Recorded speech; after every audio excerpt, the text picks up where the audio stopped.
The world's been hard on us. Hard on him. Joel's done some terrible things. He tells me that on this journey, you either hang on to your morals and die, or do whatever it takes to survive.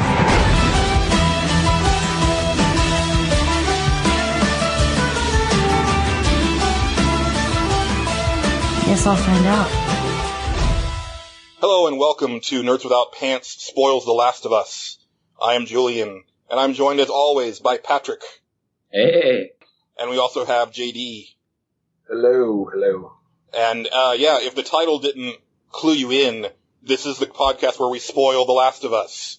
So if you haven't finished The Last of Us, or you have any intention of ever playing The Last of Us, you should probably just put a pin in this one and come back to it later, after you've finished The Last of Us.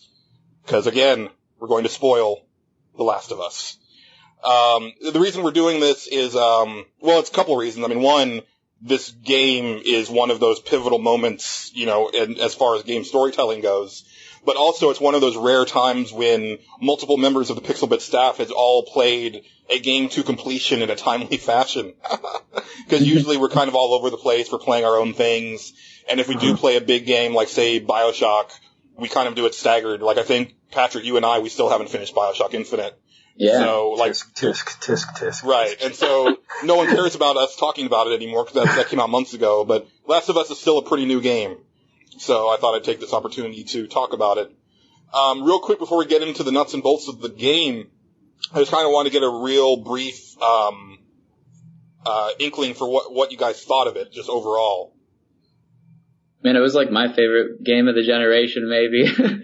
It was like even better than the Uncharted games, because there was part of me that was just like, I don't really want to be like Indiana Jones. This was just like a little bit more original for me, and I loved all the enemies because they were kind of like zombies, which I'm, partially in love with, but they're not exactly, They got the fungi going on, and fungus is like the biggest living thing in the world, but we hardly ever talk about it, so I'm glad that they got into those dark themes.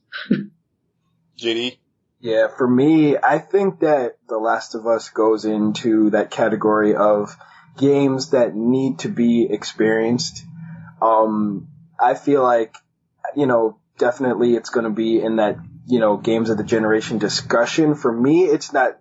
I'm still debating on, where it sits in my, games of all time, but I still think that it's up there. It's in the discussion. It's going to be considered. And I think for people who play it, especially narrative, in the narrative and production, categories, it's going to be up there. Yeah, it's kind of funny for me because, it's not my favorite game of the year. It's not the best game that I've played this year, but it's possibly my game of the year, if that makes any sense. No, I know what you mean. It's not enjoyable to play. I have some gameplay problems that I'll get into later, but also it's like a Silent Hill game where it's so tense and it's so intense that you can't really call it fun, you can't call it entertaining. And at the same time, there are games that I've played this year that I just enjoy more. And that I've rated higher. I mean, I gave The Last of Us a 4. I gave Fire Emblem a 5 because when I think about Fire Emblem, I can't really think of things that are wrong with it. But at the same time, Fire Emblem is not going to be my game of the year. It'll probably be in my top 5, but The Last of Us is far and away, in that lead spot. We'll see what happens when I finish BioShock.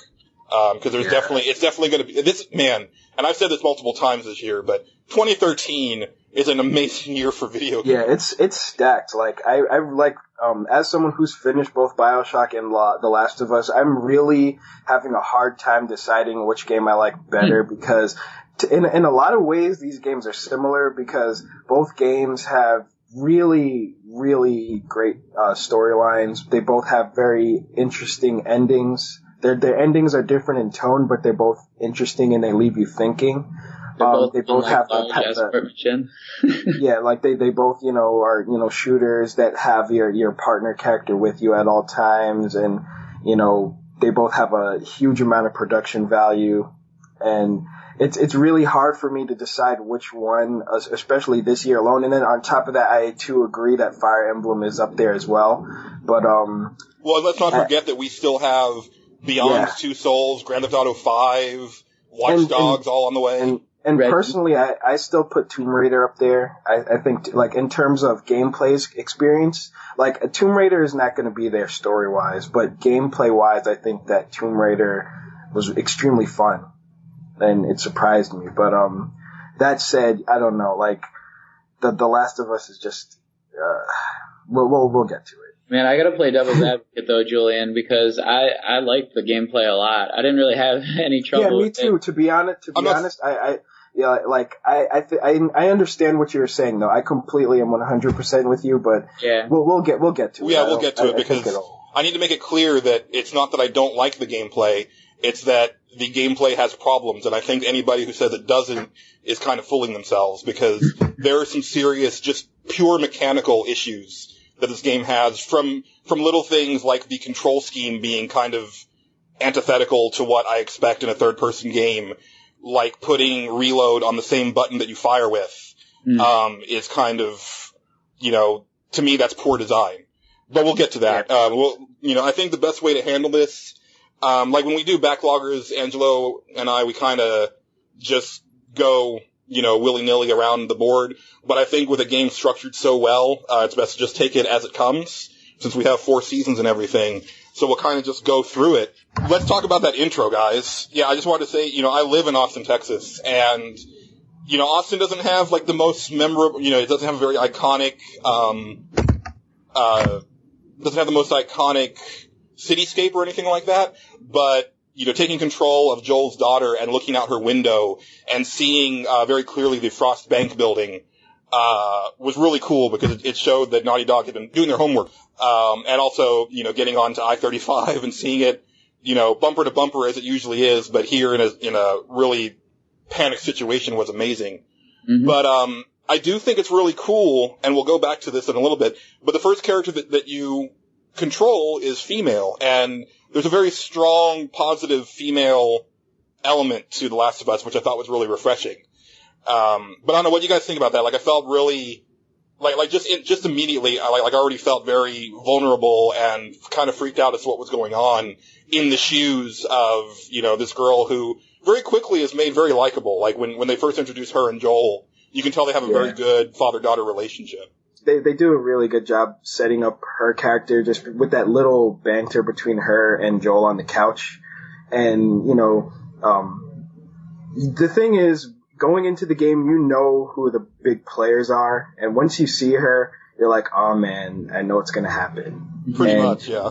It's, that she's going to die. You don't know how. And, I understand, like, I kind of like the way she went out versus how I expected her to go out, but it was still, it still did her character a little bit of justice, just because, like, the way that it happened was just, I don't know if I'm jumping ahead a little bit, but seeing her get killed was really, like I kind of teared up a little bit. Like, I didn't cry, but I felt my eyes getting watery. Yeah, that's part of the reason why it's, like, so courageous, though, because you, like, identify with the character at that point and kind of care for her, and, like, it sets the tone for the rest of the game, because, like, not everybody's going to come out alive, and the action that she makes is so noble that, like, you feel the weight, effectively taking the characters to another level and going on and being like, this is fate now, we have to do it for Tess. Mm-hmm. Yeah, definitely. And I do think that voice acting throughout the game, even for a small role like hers, is amazing, because when she dies, like, it's kind of heart-wrenching. But even just leading up to that moment, I mean, just seeing things go so quickly very wrong. I mean, you go from her waking up and you get the inkling something is going on because of the news report, but then just instantly, like things just go crazy. And that chase, and it's kind of interesting because and I think this is a testament to how well Naughty Dog tells her story. Because when I was running with Sarah, like after they get separated from Tommy, Joel's brother, I just kept running, because I felt the need to just keep running. Yeah. Well, on my second time playing the intro, I actually kind of stopped, kind of taking the sights, and I died. So, it's really a testament to them that the first time that I played it, like, I just had this need to keep running. Like, nothing told me to keep running. Yeah. But I didn't even realize that there was an infected, like, right on my tail, and if you hesitate for a couple seconds, he will eat you. Yeah, it's funny. I learned that the hard way because as I was running, I heard, like, I had my volume up, and I heard things following me, and I really wanted to kind of turn around and see it for my own curiosity, but I had that I was compelled to run, so I was trying to run backwards and turn around at the same time, but as soon as you do that, like, you go slow enough for them to catch you, and I was like, damn, let me not do that. You were like Lot's wife, you turn into a pillar of salt. Ooh, what's here? It was, they do a really good job, because, like, they're literally, they do it in a way where they're just close enough for you to hear them, but if you do anything to kind of mess up your run pattern, you're screwed. Yeah. So there's that, urgency there. Yeah, and they sound so sad as they're running after you, like.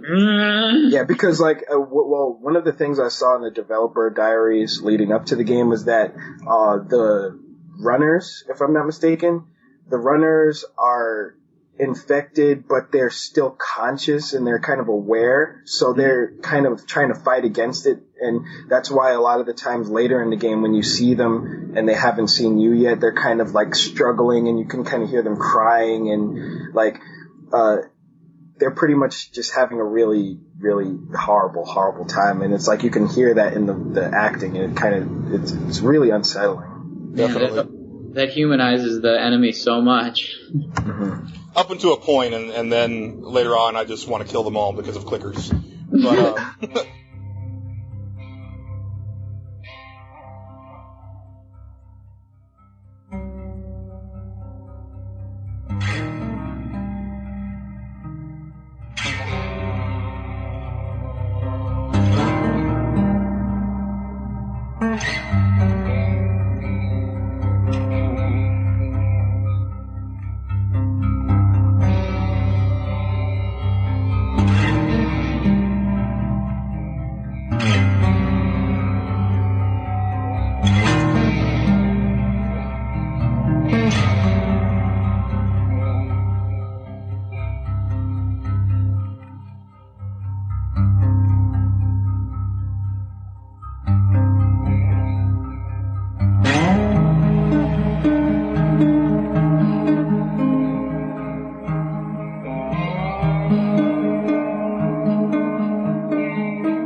but yeah, so, we get through that, Sarah passes away, and guys, like, I don't know about you, but I had been trying to avoid as much of the story leading up to the game as I could, so I had no idea. I guess I should have because of Ellie, because they had said that she's born after things go down, but 20 years later pops up, and that just blew my mind, because, normally when we have these, like, zombie apocalypse movies, or serials or anything, it's always kind of in the moment. It's the days and months after this has happened.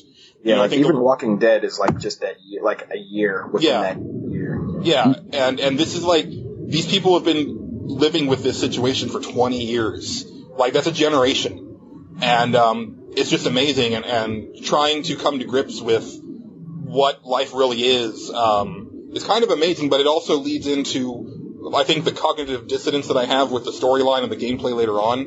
Mm-hmm. But we'll get to that, because it might be the reason that I have issues with the way that the developers took the gameplay later on.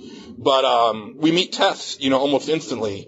And I gotta say, like, maybe it's just me, but I did feel it throughout the game that some of the supporting characters were almost superior in performance to the main characters. I agree, and I think they did that on purpose. Yeah, I thought it was intentional. I totally think they did that on purpose. Because I think that what they do with Tess in particular is phenomenal. Like, Tess, she's only with you for, I'd say, a third of the game. Well, not even a fourth. Yeah, that sounds about right. Mm-hmm. Not only does she wear the pants in their whole dynamic, but I don't know, like, she's well acted, like, she's a great character in general, but I feel like Joel is kind of set up to be this guy who isn't necessarily very good at what he does, and he's very indecisive, and he doesn't really know what he wants until Ellie becomes a big factor in his life, and that's kind of the first time he decides to put on the pants, and, you know, we'll obviously get to that, but I feel like all these characters are kind of made better than him to kind of give Joel's character a little bit perspective to see how he's fallen off since his daughter. Yeah. And for me, Tess was kind of just like that character who was like, wow, she's the, like, in a lot of games, Tess would be the character who most people want to play as. But I feel like Joel, like, you know, the way that this story is, I don't mind playing as Joel, but, you know, Tess would be a pretty cool character to see in a different type of situation. Yeah, the strong female presence, I think, pushes the plot line to keep developing, because I don't think either Joel or his brother would be where they were without, like, a female behind them, egging them on to, like, be better people. And in some ways, I think for Joel and Tess, like, Ellie was a glimmer of hope, like the child that they didn't have yet, or the one they didn't think they should bring into the world, is actually doing okay when they see, like, Ellie is immune. More so for Tess than for him, because at the beginning, the whole Ellie's whole thing kind of starts as a request by Tess. Like, that's the only reason Joel decides to do it, is because Tess feels hope. Yeah, and I really think that it's really great. I mean, because Tess is obviously such a strong character. I mean, they both are. They're hardened by reality, but at the same time, like, she never comes across as so cold or so hardened that you can't relate to her. Like, it's never any question that they love each other, even if they don't say it. You definitely get this sense of a very strong relationship between them. But yeah, at the same time, you know, of the two of them, she's definitely the leader, and that's something that you see throughout the game. I mean, the head of the Fireflies is a female, Marlene. Yep. And we'll get to, well, I was just going to say, we'll get to it later on, but Tommy's wife is kind of in charge of that whole compound.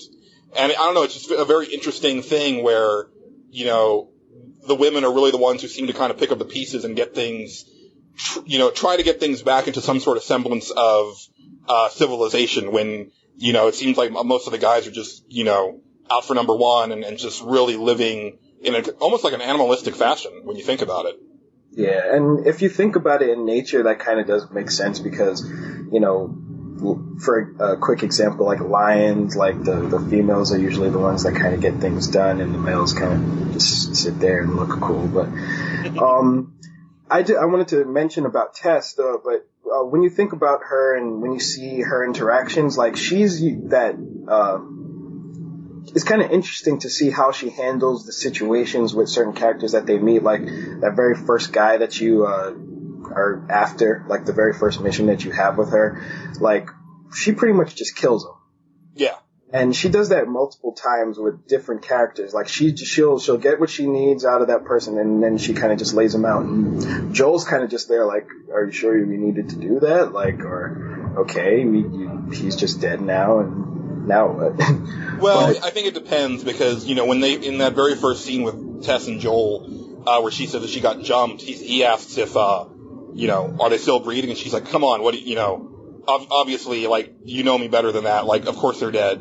And he doesn't seem fazed by it at all. And really, we do get an inkling later on that Joel, and this is something, you know, that I think is true of most of the characters, but Joel is not a good human being. Yeah. You know, early on in the days, you know, after things went crazy, you know, Joel was very much the type of person that you're fighting throughout the whole game. And, you know, but at the same time, it's like, I understand that it's a different time, and, you know, your morals kind of go out the window and they're replaced by survival instincts. But this is a game about bad people. I mean, just pretty much across the board. I mean, Ellie might be the one glimmer of goodness, you know, in this entire game when all's said and done. But it seems like he is a little bit not remorseless as Tess is, so he makes, like, the better choice for a protagonist, even though, like, Tess is probably the one who would get it done better than Joel in the end. Yeah. I think that over the course of, a 10-hour game, you have to delve into these issues that Joel has, and he makes like the perfect model for seeing both sides of the argument of like keeping these people alive or killing them out of necessity. Oh yeah, definitely. And, I think that it's kind of funny because there's people who have complained about the violence of The Last of Us, but I do feel that most of the time, except maybe a little bit towards the end, the violence is very justified, and you definitely get that feeling of a killer be killed situation. And when you do start to encounter your first humans outside of the Boston quarantine zone, you do start to get that inkling where it's like, these guys are just like us. It's like a lot of them are not bad just to be bad. They're bad because they need to be in order to survive. And that's really what Joel is too. Yeah, like most of the game, I really felt like, okay, I'm in a situation where I need to survive, and I'm going to kind of have to do what I have to do, because I admit, like, when I play these types of games, I try my best to immerse myself and put my character in this person's shoes, and a lot of the time it's like you really get a sense that you're kind of just doing what you have to do, and yeah.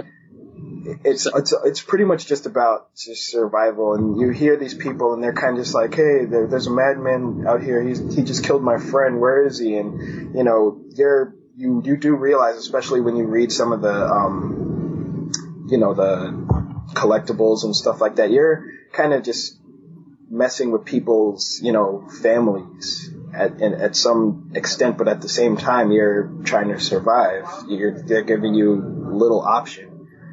Some of the time you even feel like a sense of like righteousness when you put those clickers out of their misery because they... Well, the clickers, yeah.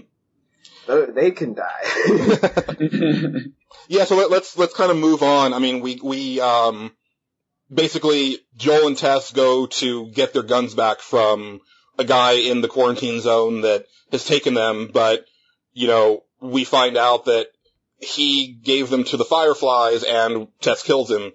And so then we end up having to go meet somebody at the behest of Marlene, the leader of the Fireflies, and take this person, out of the quarantine zone. And we do find out that it's this young girl named Ellie. I don't think we can say enough good things about Ellie, as a character. I actually believed that it was a 14-year-old girl playing her until I found out that it was the friggin' daughter from, Growing Pains. Like, I was shocked. She's also the waitress in Avengers, for those of you who, didn't see Growing Pains. So, if they ever do another game, which I hope they don't, but if they do, it's nice to know that, the actress who played Ellie can keep doing that voice because she's not going to grow out of it or anything. Mm-hmm. Exactly. But, I don't know. Yeah, she's just an amazing character, just from the get-go. And, we, through a series of events, we get her out of the quarantine zone and into, the world proper. And it's soon after this that we encounter the infected for the first time. So I just want to get you guys' thoughts on the infected in general. Cause I'll probably gloss over some of the encounters later on, because I feel that once you've fought the infected, and it doesn't really evolve all that much throughout the game. Mm-hmm. But what do you I feel like it still makes it tense. Like, for me, the infected there's only 3 types of infected. There's the runners, who are pretty much the early stage, who haven't necessarily got too infected, and if they can see you, they can still see, they can hear, and those are the ones you can fight against the most normal. Like, you can, if they grab you, you still have a chance, pretty much. And then there's the clickers, who can't see anything, so they see by sound. So if they hear you, they're going to start charging after you, and if they grab you, you're dead. And then later on in the game, there's those boss ones, which are really dumb, and the bloaters. Like the bloaters, and they shoot spores, and they're just big hulking people because they needed a boss for you to fight. Yeah, you just have to unload grenades on them. Yeah, but pretty much the general encounters against the clickers and the runners, every time I saw them, I got really tense. I never necessarily got scared. Like, I might have jumped at one early point in the game, but there's always a sense of I have to be really quiet and I have to, you know, try to sneak if I can. Like I think there was only 1 or 2 points in the game where I felt like I had to use guns, and those were towards the end when I was getting really, I guess, anxious to see what was going to happen at the end. Mm-hmm. But usually, I feel like they did a good job of placing the clickers because usually there's a big fight. Like the way that I felt the game was structured is like there'd be huge sections against human characters, and then as you finish up a section against human characters, you get put into a situation where like, oh crap, we have to be quiet because all these clickers or runners are around, and they kind of switch up the dynamic on you mid section or at the end of a section unexpectedly. Yeah, I definitely felt very tense around the infected the first couple times that I encountered them. Like the clickers, I mean, I'm torn on the clickers because, okay, it is a tense thing when an enemy can kill you in one hit, but it doesn't really jive, I think. Like, I understand why all of a sudden, you know, like, Joel can fight them off if he's upgraded his shiv, but he can't fight them off with his bare strength, like, just enough to knock him down and then, you know, retreat or something. I can understand if, like, they swarmed him or something, then okay, but, you know, I didn't like the idea of, like, well, you made a mistake and now you're dead, which is basically what happens when clickers are involved. But I felt that, as I got the hang of the game, like, the encounters with the infected became non-issues for me because I would just kind of walk past all of them. Like, the runners who haven't seen you just kind of stand there and let you kill them. And then the clickers, as long as you don't make too much noise, kind of do their own thing and you can just walk right past them. Yeah, once you like find the exact amount that you should be pushing up on your joystick, you can like go at an optimal speed and not have to worry about like them hearing a sound. I was just thinking it's interesting though that like after everything else in like a person devolves when they get infected, their hearing is the one thing that evolves. But no, I was just gonna ask what difficulty you guys play it on, just for perspective. I played it on normal because that's what I play most of my games. I mean. Especially if I'm reviewing a game, but if it's a matter of like, oh, this game is better on hard, I'll play it on hard, or if it's better on easy, I'll play it on easy, but typically I play 99% of my games on normal. Okay, because I played on hard, and I found that the clickers notice you much, much, much easier. I'd be like being quiet, like, cause I watched a little bit of, a few videos of people playing on normal, and people were able to sneak around sections that doing the same exact thing, they would hear me. So like, I'm starting, like, I've been hearing from other people also that on hard, there were other differences, like, finding less ammo, or like you would find a wood, instead of finding a, pole, you would find what's it called, a pad, like one of those wood pads instead. 2x4? Yeah, 2x4. So like they did certain things to kind of make it a lot more challenging or more scarce on hard. Yeah, and I feel like the clicker encounters were probably like heightened, like by the end especially. In normal, it was like not even an issue of ammo. I had like too much a lot of the time. It was more of an issue at the beginning of like reloading. So like once you get more slots in your inventory that you could quick switch to, it becomes a lot easier to take down like pretty much any clicker. No, at the end there was points where I was like scraping along, like. I bet. Well, and people comment on my review that you should have played it on hard, and I've gotten a lot. No, hold on, I've gotten a lot of the you didn't play it right arguments and everything, but I would say that if the game is better on hard, then that is another problem of the developers, that they didn't optimize their game in the way that it should have been. Because if it's this thing where, oh, well, I played it on normal, so I didn't get the experience that I should have on The Last of Us, then that's not on me, that's on them.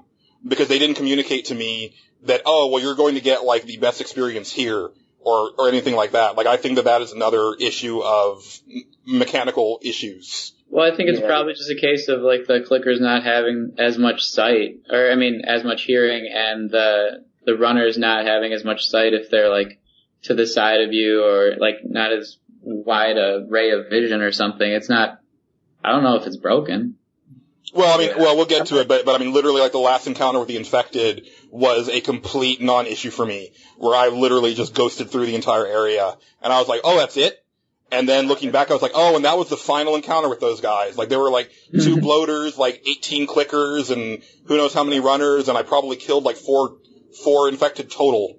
That was hard. Yeah, I got through it, like, I died, I think, once because, I tried to use my bow to one-shot an infected and I missed, and then that set off all of the clickers and bloaters. But then the second time I just didn't do that. I just used a shiv and I was fine. Yeah, if I died, it was mostly because I like got greedy and wanted a collectible behind the bloater or something like that. Otherwise, I'd just throw smoke bombs and be like done with that area. Because once you get through like a door, they don't come after you. Yeah, that was kind of another bummer that I encountered later on. But okay, so that's kind of our thing on the infected. I would say real quick, I'm really bummed out that there is never an encounter where it's infected and human enemies in the same battle space, because the game quickly becomes this like, it segments into, okay, here's traversal, here's some puzzle solving, now here's an encounter with humans, and now here's an encounter with infected. But you never get a mixture of any of that, and that's kind of, I don't know if that's a limitation of the hardware, as far as the AI or something, but I was thinking about Far Cry 3, where there's parts where you can turn the animals against entire camps. Like if you open up like a tiger cage, he'll take out most of the bandits for you. And then you can take out the tiger and get the skin, blah, blah, blah. There's never a situation like that where you can like throw a bottle near a hunter and then have like a whole bunch of clickers come and take him out, which I think would have been a much more interesting gameplay element. And I'm sure they thought of that, so there must have been some reason why it's not in there. Yeah, but it does bum me out. Yeah, I agree. I think that was a missed opportunity, but like you, I think it was some kind of, the AI would be doing stupid things, and they were probably going for the cleanest experience possible, because like the game is really polished for the most part. Like I know there's a lot of glitches that people have found, but like I definitely didn't have problems like that. Yeah, and they had like layered the settings so well too, because they have all these different objects in it. Like I don't know, whatever it may be, like a table is one whole thing, and they like made it. I saw some developer stories. They made it so that you could take like each one of those things out. So each like little desk or chair or thing had its own object attached to it. So like all of those things would probably take more to render.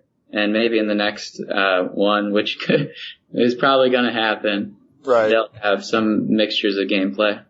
Yeah, and I'd like to see that. I will say the environments are some of the best I've ever seen in a video game, because they never feel like this is where I'm supposed to go because this is where the level designer is telling me to go.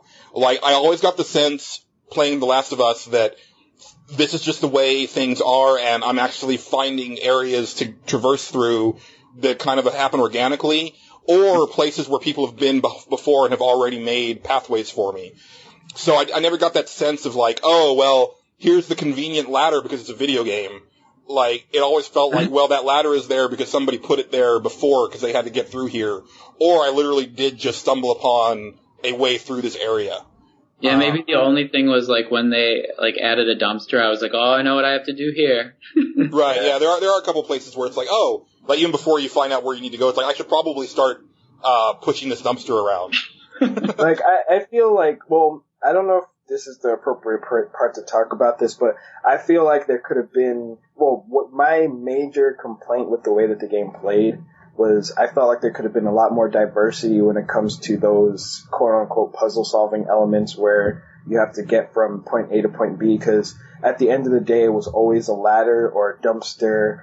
Like, Yeah. I feel like there could have been more variety there. Yeah, like, there definitely could there have. could have been, like, they could have taken a page out of Tomb Raider, because they already took a couple of pages. Well, I don't want to say they took pages out of Tomb Raider, but there were definitely some things that reminded me of that. And they could have done like, an arrow and a rope, or,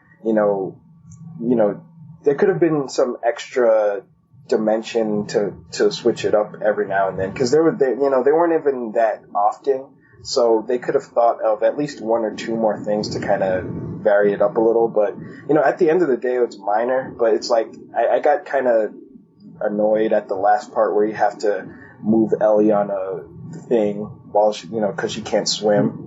Yeah, I would say I have to do this again. Like, if any of them were recycled too much, it was the wood pallets for Ellie to traverse water.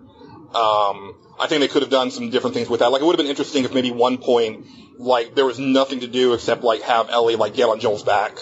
And then, like, have it be difficult to swim with her and she's freaking out. But that's really all you can do, because those did seem a little bit too convenient, where it's like, oh, here's water. There happens to be a wood pallet right here.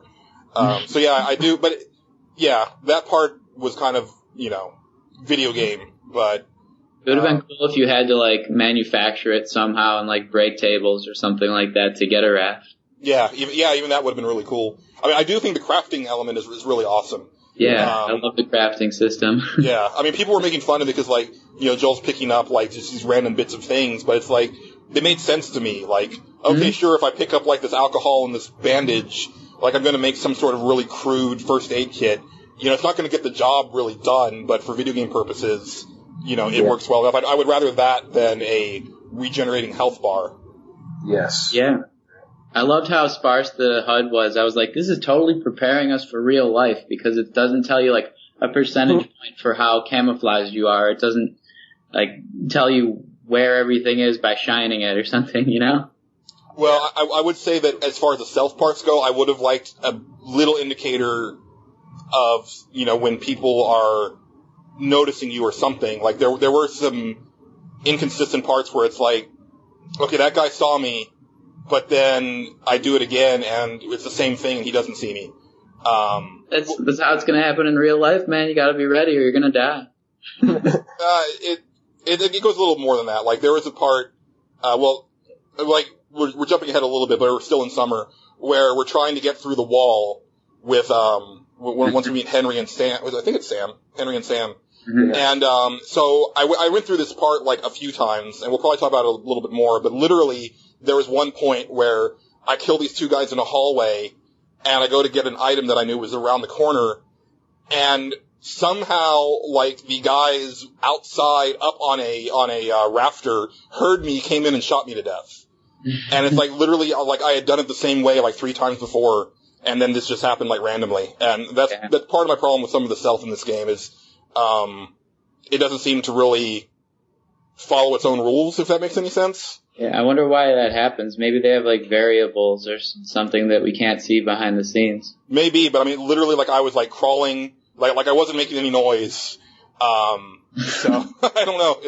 And that would happen to me a few times with the stealth. Glitch? Yeah, maybe. So, now we're trying to get out of town to deliver Ellie, and originally the mission starts out of just getting her to a checkpoint. But we get to that checkpoint and realize that the Fireflies there are already dead. And, we meet, I guess it's the government. Like, there's allusions to the government still being in operation somehow, but they don't really delve into it enough to where, like, I get a good indication of that. Like, really, after this point in the game, they don't really come up again. But, all they really mention is that people have a problem with them because of the way that they ration things and the way that, they're extra strict. Like, at the very beginning, you see people getting tested, and as soon as they get an instance that someone might be, infected, they just manslaughter them right there. Right. And by this point, we've learned that Ellie is immune to the infection, and that's why she's so valuable. So this is like the standoff where we find out the test has been infected, and she already knows she's going to die, but she, basically sacrifices herself to buy Ellie and Joel time to get out of the building.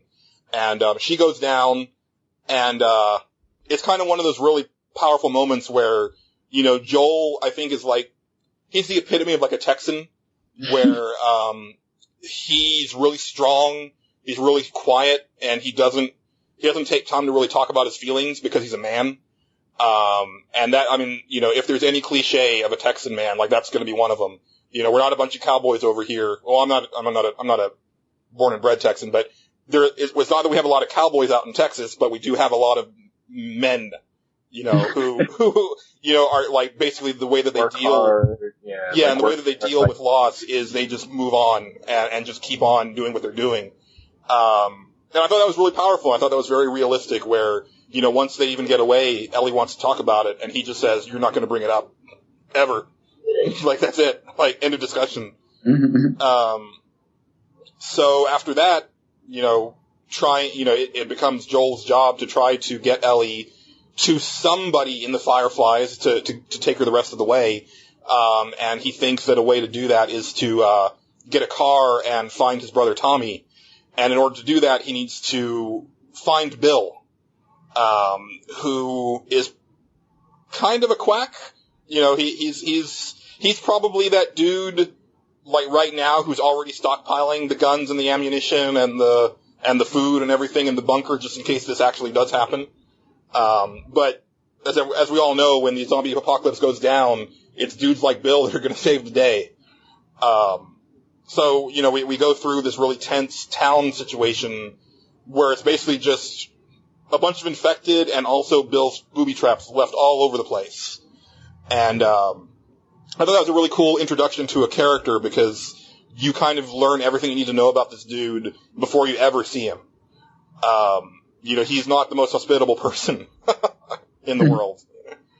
But we meet Bill, and I don't know, what did you guys think of him just overall? I thought you sort of got like a courage in his cowardice because he didn't really do anything at all and finally went out of his comfort zone with being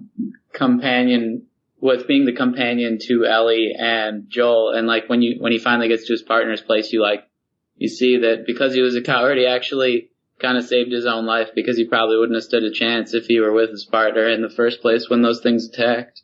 Right. No, I was just going to say, I thought the way that they did Bill's character was interesting because it sets up, a contrast for Joel and Ellie. And in general, I felt like a lot of the relationships kind of are there to show you what the significance of having a partner is. And Bill has a huge dynamic with a partner who, if you read the lore and stuff like that, you can tell, and listen to him talk, obviously, you can tell that he used to have a partner that's not really with them, and eventually you find out that his partner was got killed, and they have kind of a quippy relationship or whatever, but it, in a way, kind of sets up having someone close to you can be damaging because if you lose that person, then you're going to be kind of, fucked, Yeah. And I thought it was also really cool that, if you're paying attention and reading the subtext, that partner was Bill's boyfriend. Mm-hmm. Which I thought was, a really interesting way. They didn't, Real? Wait. Aggressive. Oh, did you miss that? Yeah, definitely.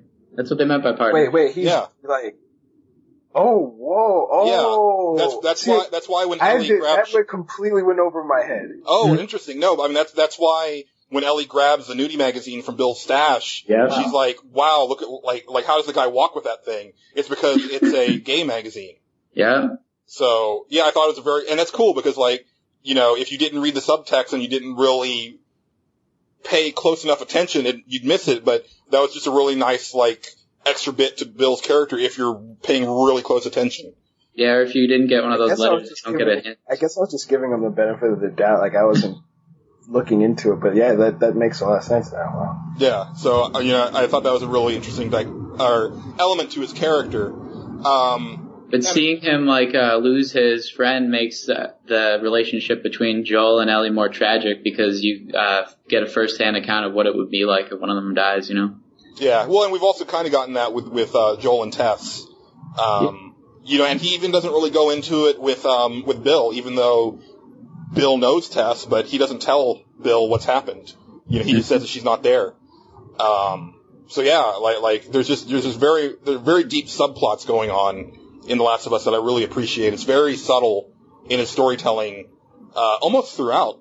And sometimes not going through that emotion, with Joel, makes it even more identifiable for, the individual player because they put their own emotion onto it rather than, witnessing what it would be like for the character. You're the one who, is supposed to have that emotional effect. Yeah. Or down. Definitely. So, we fight through a bunch of infected, through a school and everything. And that's also where we fight the first bloater. and I'd say F the bloaters. Yeah, those were just dumb. Like, I didn't really like those enemy types. I thought they didn't really need them. I'd be fine with them if it wasn't for the ranged attacks, to be perfectly honest. Like, yeah, and I feel like those spores didn't even really do too much. I didn't really notice their effects. Maybe I wasn't paying attention, but I would expect the spores to actually have a much worse effect on them than they did. Oh, I felt like they were doing big damage to me. Yeah, me too. No, but I mean, like, not damage-wise, I mean, like, logic-wise. Like, wouldn't those spores, like, they should turn you. Yeah.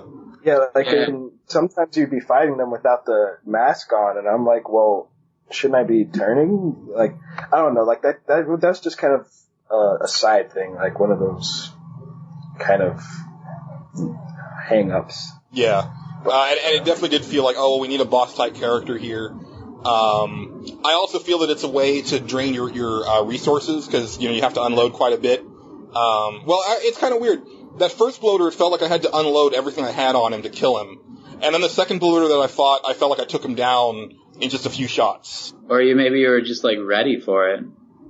No, because I definitely wasn't ready for the second bloater at all. He came out of nowhere, I was like, oh, crap, another one of these. But I took him down real easy, so I don't know. But that first one was rough. He killed me a few times. Although I will admit that if he grabs you, it's one of the best death animations, just period.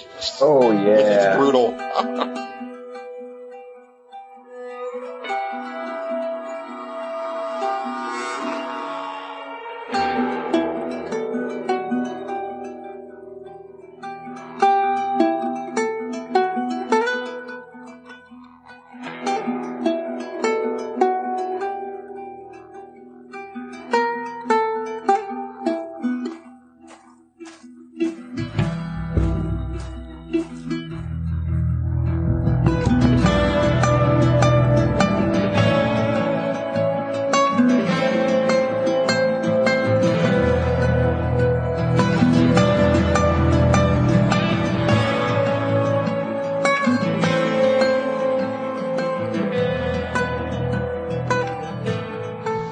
That was.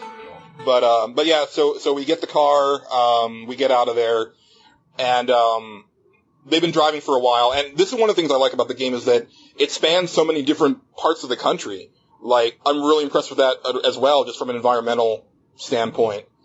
But we get to they come across this guy who's wounded, and this is kind of a funny thing with me in video games, guys. Like, if I see somebody on the side of the road, just in my real life, who's like, they've got their hazard lights on or something and they're asking for help, I keep on driving because I don't trust them.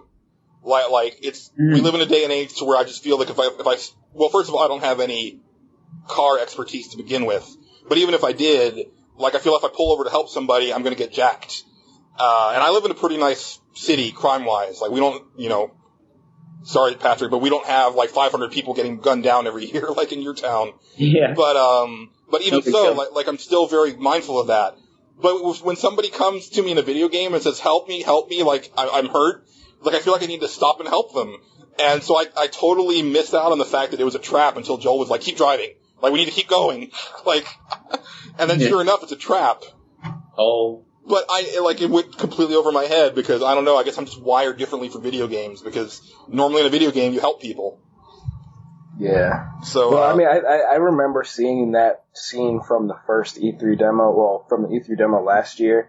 So I knew what to expect at that part, but it was still really, interesting to see it play out. And one of the parts, gameplay sections that was really powerful, I think, was around here because when you crash, like, someone grabs Ellie out the car, and it's kind of weird because you get the sense that he's trying to go for something like else other than just trying to get resources, if you get what I'm saying.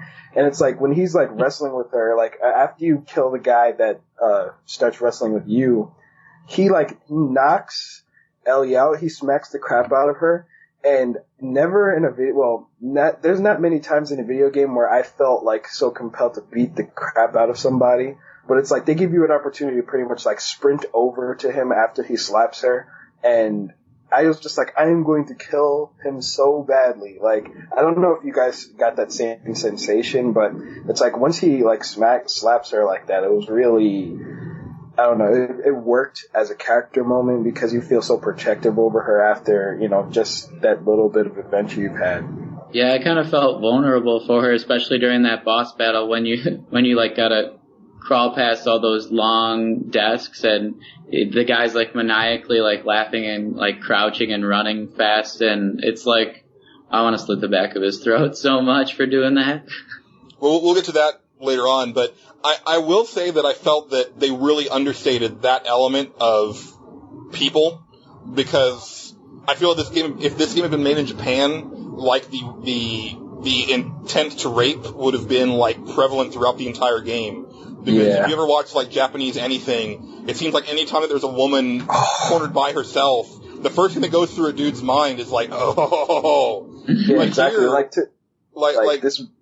Go ahead. Sorry. No, I was just gonna say this one anime I really was into last anime season called Sword Art Online. Totally pulled that at a point where it really wasn't necessary, and I felt like that really hurt the overall story, just because like they did one of those, oh, I have you and you're pretty and I want to rape you, blah, blah, blah. Yeah, I hate it. It's really distracting. Here, it's like there are times when Ellie is alone with guys that aren't Joel, and even if they have like a malicious bent towards her, it's very understated if any of that is sexual in any way. And the only time that it's ever explicitly said is right at the end of the game, where Marlene says that, do you really want her to grow up and live in a world where she could be, you know, killed or raped or worse, you know, or just, you know, when she could save everybody. And that's like the only time it's really explicitly stated. And I thought that was very smart on Naughty Dog's part, where, you know, I mean, obviously she's a 14-year-old girl, like, there's not a lot of people around anymore. These guys are living like animals. Like, you would think it would be like the thing that they would all be talking about, like, as soon as they see her. But thankfully, that's not the way it is, and I appreciate that. Yeah, it's hard to make that act questionable of him like actually saving her life, but they successfully did it. You can kind of see both sides. Right. So we encounter the hunters for the first time after this roadblock and everything. This is where we come to my cognitive dissonance with The Last of Us.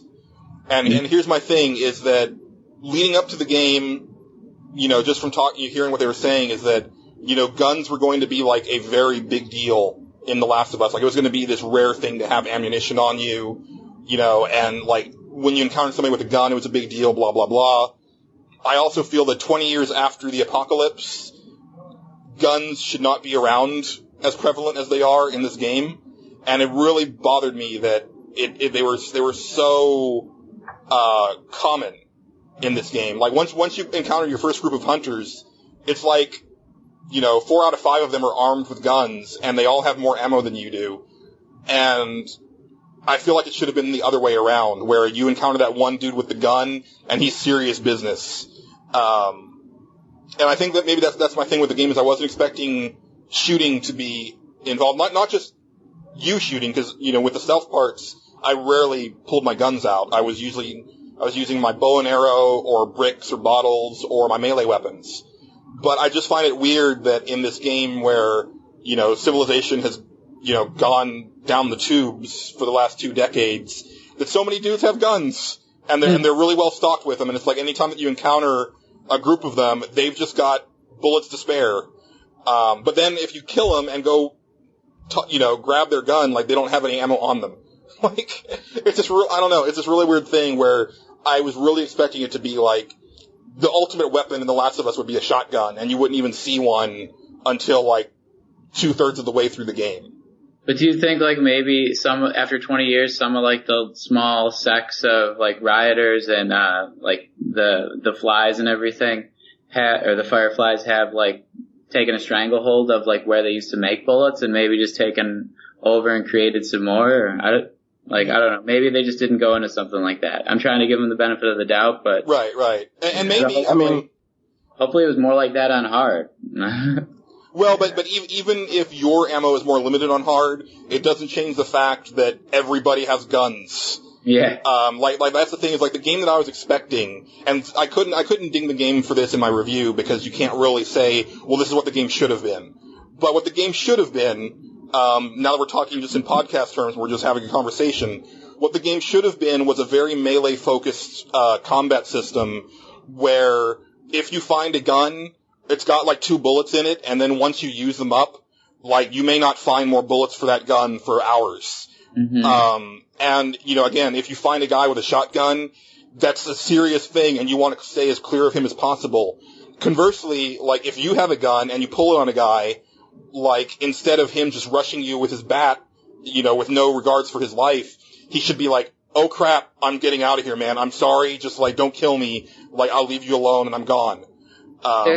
It could have been a lot more realistic, like you said, if there were, like, not as many bullets for each gun, and I was thinking if they had a bunch of different gun types and like after you were done with like that gun you just had to throw it to the side, it would be more realistic too, because a lot of those henchmen had the same gun, and I don't know how mass produced guns of the same type are, but I know it's not that much, and maybe they just didn't have enough room to make different guns and everything, but that's how they could have done it. Well, yeah, and I think like maybe use your guns as melee weapons. You know, like maybe you do get a shotgun, but you rarely get shotgun shells for it. But in the meantime, you're using it as a really good, you know, melee weapon.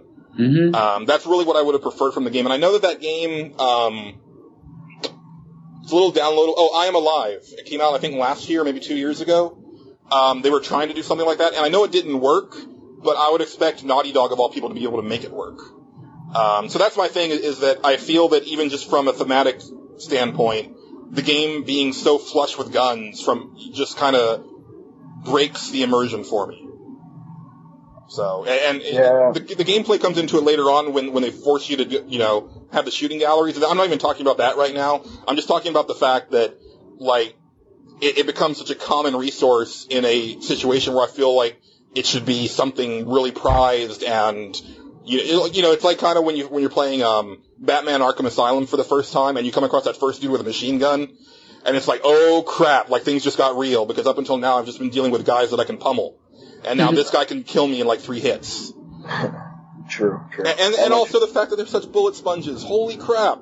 Yeah, they are. That is the one thing about the gun combat that did bother me, because I was like, man, these guys take way more shots than you would expect. And it's like, you know, the headshots, of course, they do kill, but it really kind of surprised me how much they, you know, were able to survive. But at the same time, like, I feel like, you know, I didn't really expect it. Like, I agree that I wish that they took an opportunity to make it more of a survival game than a shooter at essence. But at the same time, it didn't really bother me, just because I felt like that sense of, oh man, I'm in a situation I don't necessarily want to be in, was still rung true. Yeah, it didn't bother. Just like they didn't. I think that also might have been technical, where they didn't really get to execute it the way they wanted due to, you know, generation limitations. You know. Well, it didn't bother me that much either, because like for me, the means to the end is the gameplay, and like I try like to emphasize the story a little bit more. I don't want to just like nitpick or anything, but in some ways I do think it's a little bit broken too if you look at it. Like, I actually did hit somebody in the head sometime and they didn't die. Like, granted, right, they were infected, but like, damn, it should be a little bit more powerful than that. Well, yeah, and that's what, see, but Patrick, I do feel that, like, the gameplay, like this part of the gameplay impedes the story, because the reason that it stood out to me is because they had been creating such a realistic world, and so it really is hard for me to reason that with, oh, well, everybody's armed to the teeth. Mm-hmm. Or also, like, I just hit this guy in the face with a 2x4 and he's still getting up. You know, and it's like, okay, or like the explanation is video games. But, it's kind of, you know, I kind of wish they had really gone that extra mile and tried to do something really different and special instead of, like, well, it's a video game, so it has to have these video game tropes in it. Mm-hmm. And we'll get to that later on, because I think that things really go off the rails after about the halfway point.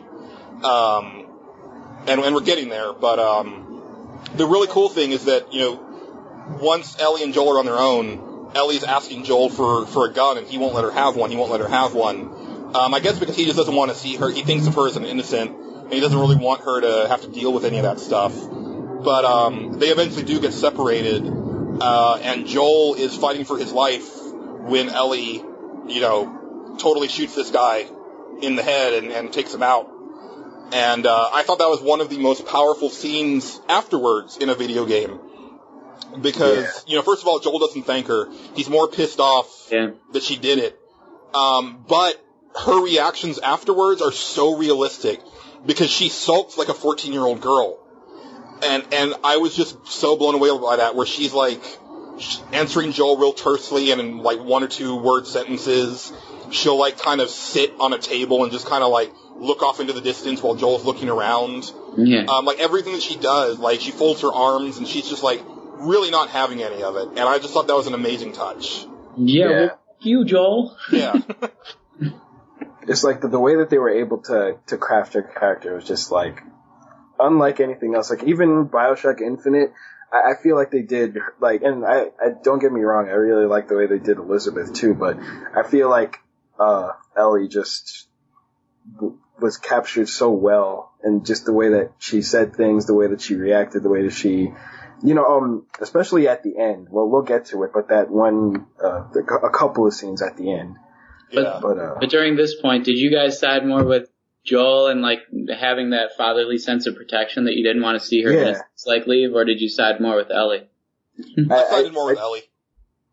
I didn't necessarily pick any sides, but I definitely saw a lot of, hesitance from Joel to get attached. And there was a couple of moments where I think it was right after that actually where she gets at him for his watch being broken. And she said it really snarky, but it was kind of like a callback to that beginning joke where his daughter kind of makes the joke, or where he makes the joke to his daughter about the watch being broken. And it's like, when he sees things that kind of remind him of her, he kind of would glance at the watch a couple of times, and I don't know, just...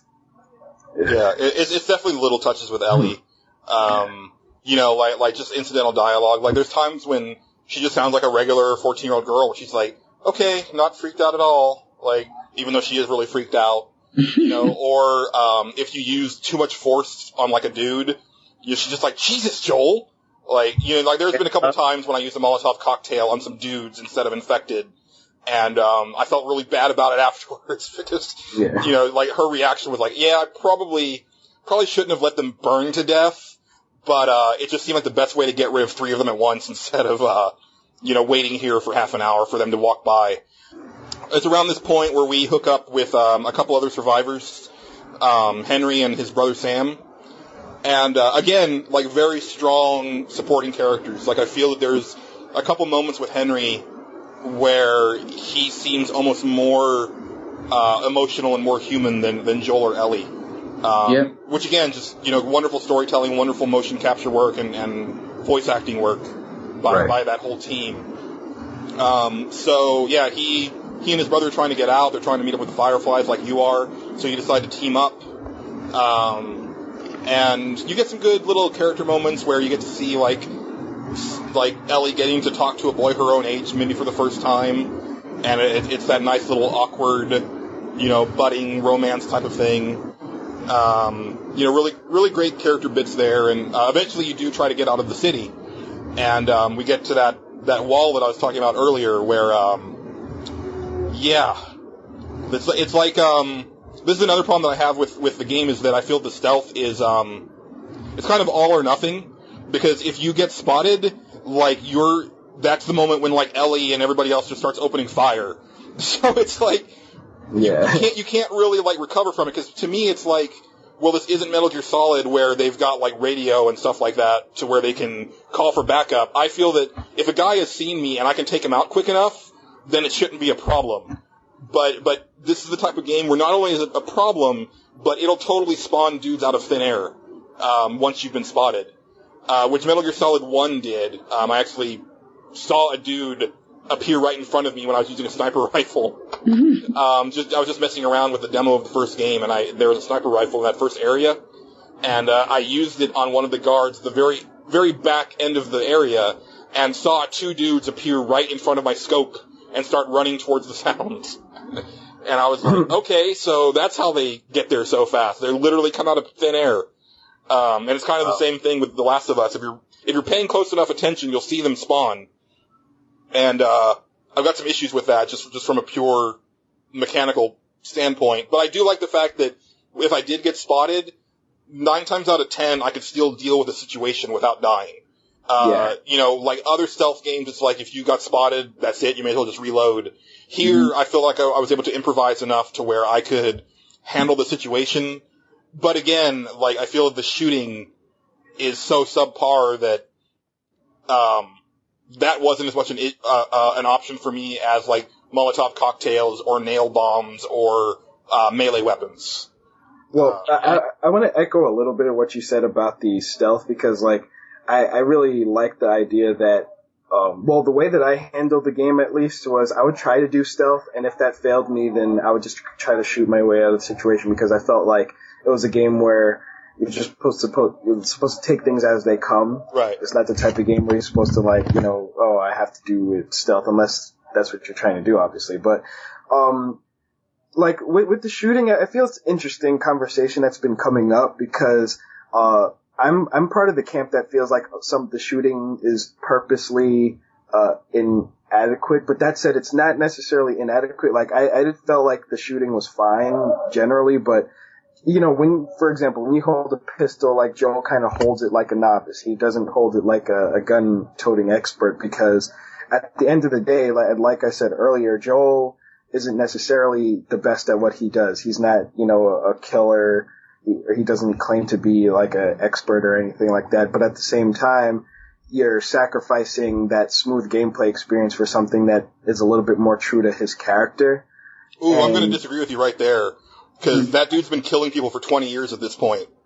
Like, I feel if anything, he should be a crack shot, by this time in his life, because that's all he's been doing for 20 years. Well, that said, we don't necessarily know that. We can assume that, but... No, we know that. We know that. You remember, because when he talks to Tommy, his brother, when they meet up later on, you find out that Joel was basically one of those bandits who would set up roadblocks and then kill people. Yeah. So he's been doing this for a while. Well, I don't know. To me, that doesn't necessarily mean that you're going to be the best shot, but at the same time, I agree. He should, well, technically he could be better at that, but the way that they paint him, at least for the span of the game, they're painting him as this guy who's not necessarily the best. Like, you know, he might be a good killer, but he might not be the best shot.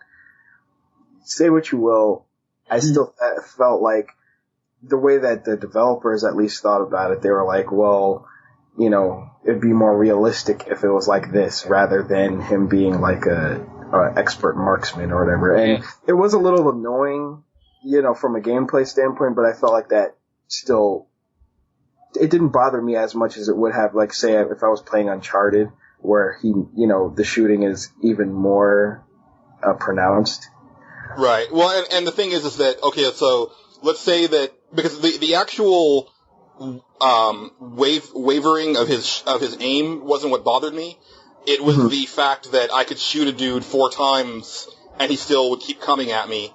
Or that they do the Resident Evil 4 thing where dudes will straight up sidestep a shot. Yeah, I was thinking about Resident Evil because a lot of the attention there comes from, like, the controls not being that good, and maybe that's how they wanted to make it more horror-oriented, but there's got to be a better way, you know? Well, yeah, and I think the shooting in Resident Evil 4 was better because at least, like, you could always tell exactly, I don't know, it seemed like you could do more strategic shooting in that game. It was also slower paced, but guys, I don't think that I could sidestep a bullet. I don't you know, again, like, I always thought it was funny how they tried to do that in 4, though, because, like, I would play it on the Wii, and on the Wii is extra precise, and when you hold the cursor over them, like, they try to sidestep it, but you can kind of just adjust your shot really quick. Right. But, I don't know. Like, I do agree with you on that, though. Like, I feel like they took a little bit more than they should have, but at the same time, I feel like, sometimes I would, you know, do the strategic, or I'll shoot you in the leg so, you know, I can run over to you and hit you with a brick or something like that, and it would work out fine. But there would be some points where you feel like, okay, I just want to shoot you a couple of times so you're dead, and it wouldn't work out, and it'd kind of be unfortunate. Meanwhile, they would just, like, be these awesome crack shots and just like take you down in a couple hits. Yeah. Okay, well that's stacked really evenly. Thanks, guys. Well, if you like the sprint, you can kind of get away from them. Like I never really got hit when I was sprinting around, but that's about it. Like if I weren't doing something like that, I'd be dead. Yeah. Yeah. So moving along, because we need to get into the other seasons. We do escape the city, and then we end up going into the sewers, kind of across the way. And I do feel that the sewers are probably my favorite part of the game from a environmental storytelling standpoint. Mm-hmm. They kind of go like into Valve territory here, where if you need to pay attention, but if you're paying attention, like you get this really amazing narrative that unfolds through this entire section. And it becomes that much more heartbreaking when you get into the next area and read this one final note. But basically you're in the sewers and you are slowly discovering that a guy discovered this area after the outbreak and decided to hole up there for a little bit, and they made a life there. Like, he brought more people in, and they had a really nice go of it. I'm thinking they were probably there for years. Yeah. Yeah. And, you just get this really great, like, you see where they've set up a nursery, and they have running water and showers and a school to teach the kids. And then you start to realize that things have gone really, really wrong, and there's that one really powerful part where you get to where the kids were sleeping, and there's a note written in blood that says they didn't suffer because the infected got in, and that was the only way to keep the kids from turning, was to go ahead and just take care of them, quickly, and then take care of yourself. Yeah, man, a lot of those notes are just like gut-wrenching and add to the humanity through like a different medium. It's taking a page completely from the original BioShock, and it owes a lot to it with everything being left behind, but it definitely added to the story completely. Oh, absolutely. And, it's like you see how well they had things set up and everything, and, it was probably just one of those things where there was one bad day where something went wrong, and then that was all it took. And that's where, and you also end up getting separated from Ellie for the first time. Well, the second time here. And you end up with Sam, and Ellie is with Henry, and you have to kind of get your way back through there, and you encounter some more infected. And, this is kind of like a big swarm area where you end up like having to really go into a firefight, which I'm fine with, but I think when they throw the clickers in there with the other dudes, and you're just like, they're shooting, that's where the whole one-hit kill thing becomes a little bit less of a tension thing and more of an annoyance thing. Where it's like, oh, I really had him. Like, I just missed that one shot. So yeah, and so, we make it all the way through the sewers and everything, and we get out, and then we find out that the door was actually barricaded with a note that says, "Don't come in, infected inside." Yeah. I thought that was a nice... What's that? Now you tell me. Yeah, I thought that was a really great moment. And then you end up in another, like, kind of abandoned part of a town. And if you're paying close enough attention and you're really, like, looting the place well, you find a note from Ish, who is kind of the guy who set up the whole colony in the sewers. And I don't know, that kind of just makes it that much more powerful that, like, this is where they came from. And you can tell that the town hasn't really been occupied since the early days of the outbreak. And you kind of get some more storyline parts with Joel and Henry where you kind of understand how paranoid people were starting to become when things started to go bad. And just kind of like that thing where it's like, get off my lawn or I'll shoot type of thing, because everybody was trying to hold on to their own stuff. Thinking they'd be saved at some point.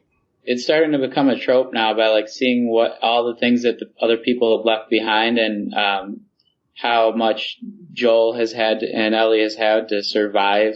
That other people couldn't do that, and they really must have been able to persevere if, like, these people, by way of, like, the primary example that they show, have died. Right, yeah.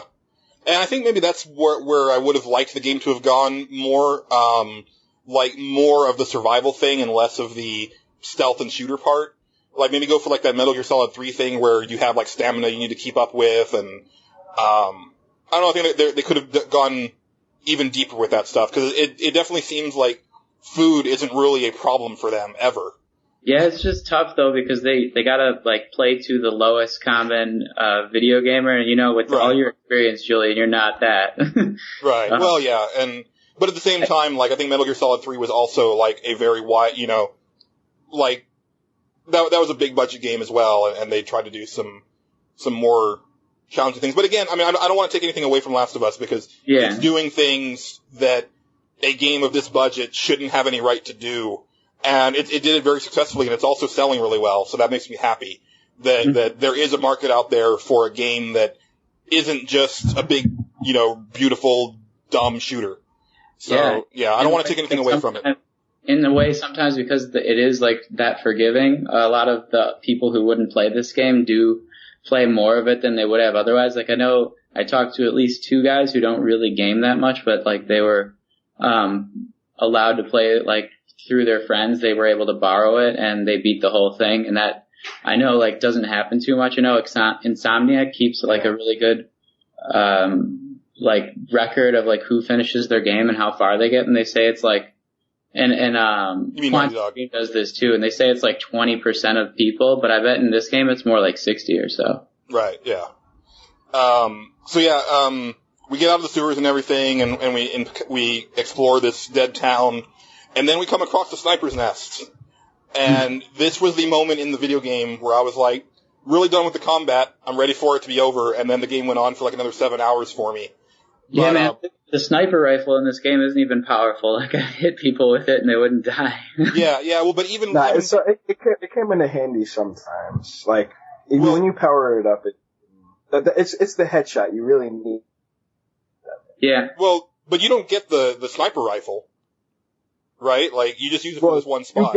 You get a sniper rifle, but I thought you were talking about, like, I know you're probably talking about the sniper rifle section, but I'm talking about, like, the hunting rifle that you can get, like, a scope for. Yeah. Oh, I didn't upgrade it that far.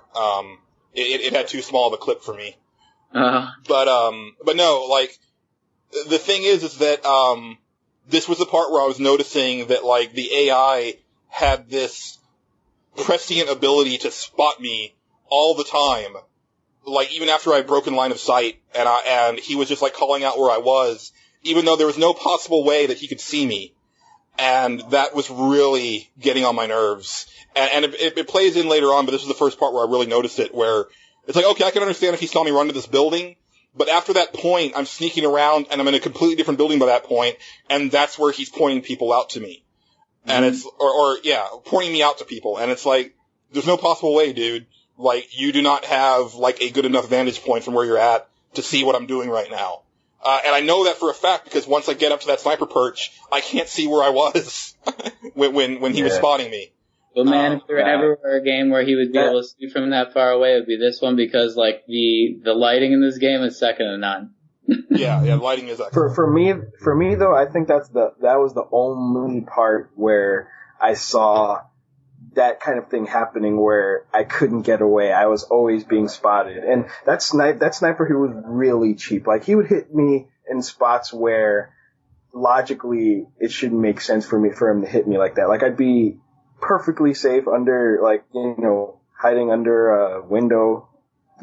There's no way he should be able to hit me, but he would still hit me and kill me or something like that. And it would be really cheap. But like that, I feel like that sniper just had godlike AI because they were trying to make a really difficult part.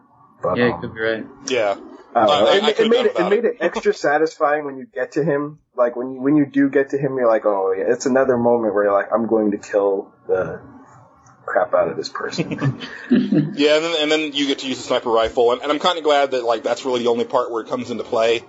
Because I feel like this type of game, if any, like really doesn't need like a sniper fight. And then, you get overrun by infected, you get away, and find out that, Sam has been bitten, and they have to put him down.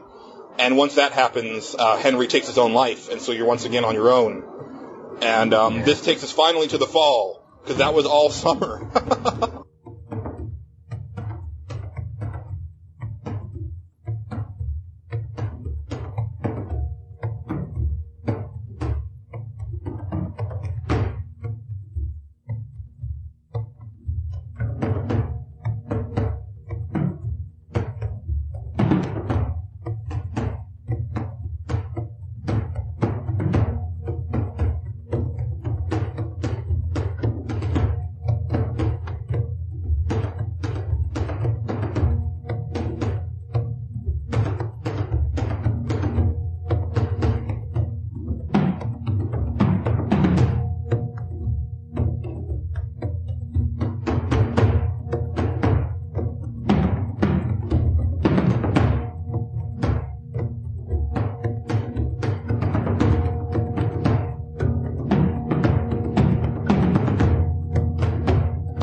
going to go a little quickly through these areas because honestly, the game kind of goes quickly through them. So yeah, so we're still dealing with the loss of Henry and Sam. Joel doesn't want to talk about it, of course, but we come to a dam, and after a little bit of puzzle solving, I will say that scene.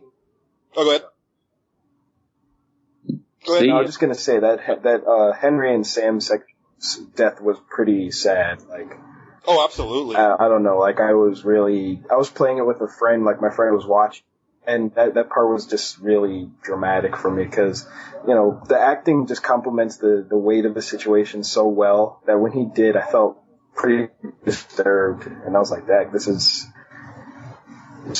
getting real." Yeah. They all, oh, go ahead, Patrick. no, they all have been like one after another. Yeah, and you know, it's like on one hand, it's like, well, of course they're not going to make it because it's about Joel and Ellie. Mm-hmm. But, you know, they could have got to the Fireflies and joined them and then said, well, we're not coming any, you know, further with you because this is where we want to be. But no, they're gone, like, for goodsies. Yeah, there could have been a questionable fork in the road, like, that would make them veer off in a different direction, but nah, they're just gonna die. Right. They just need to, like, wrench your heart a little more. But, no, we get to the dam and we're probably all expecting it to be overrun with infected at this point, because that's what we've come to expect. But it turns out the dam is actually a complete compound of humans that are living a pretty good life, and it's run by Joel's brother Tommy and his wife, who her name completely escapes me because she's not in the game very long.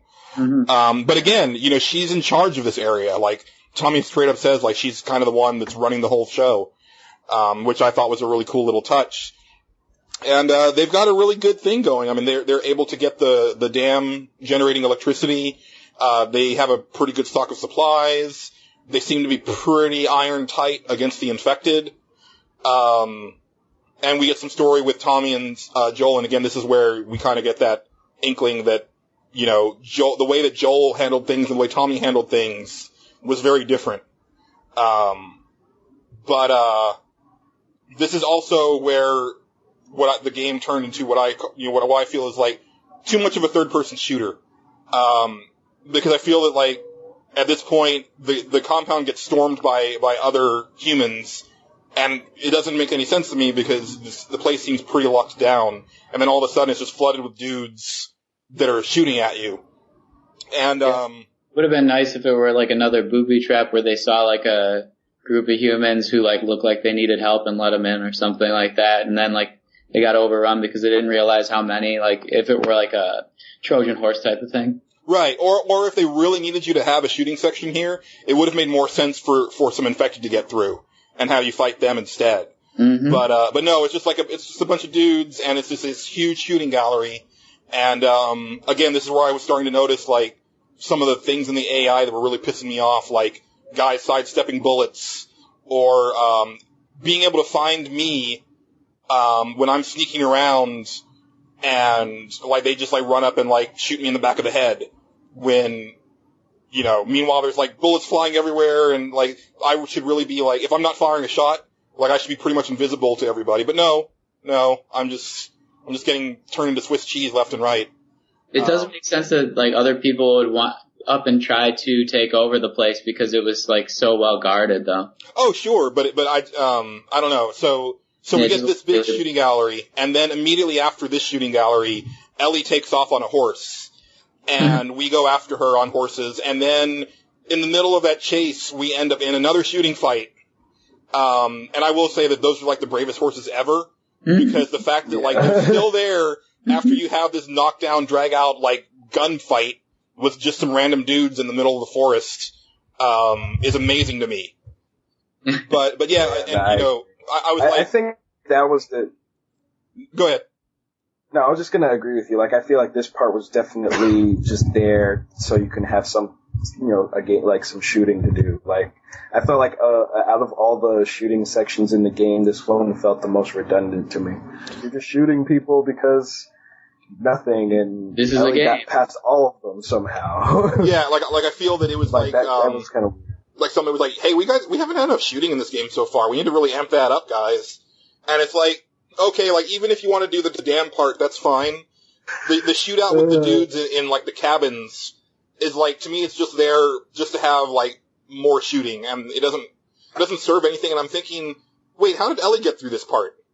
Yeah, for the first like 6 hours, I felt like it was going to be a Quantum Dream game or Quantic Dream game, and just be like a cinematic sort of quick time event centered with a little bit of control game. But then it like opened up so much here and was like just mindless gameplay for a little bit. Exactly, yeah. And so you find Ellie at this farmhouse and hook back up with her, and then some guys find the house and you have to take them out, but it's just a stealth section, really easily handled and everything.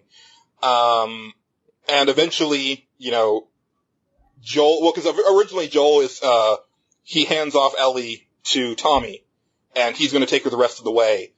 But at the last minute, I think Joel feels a sense of responsibility for her finally.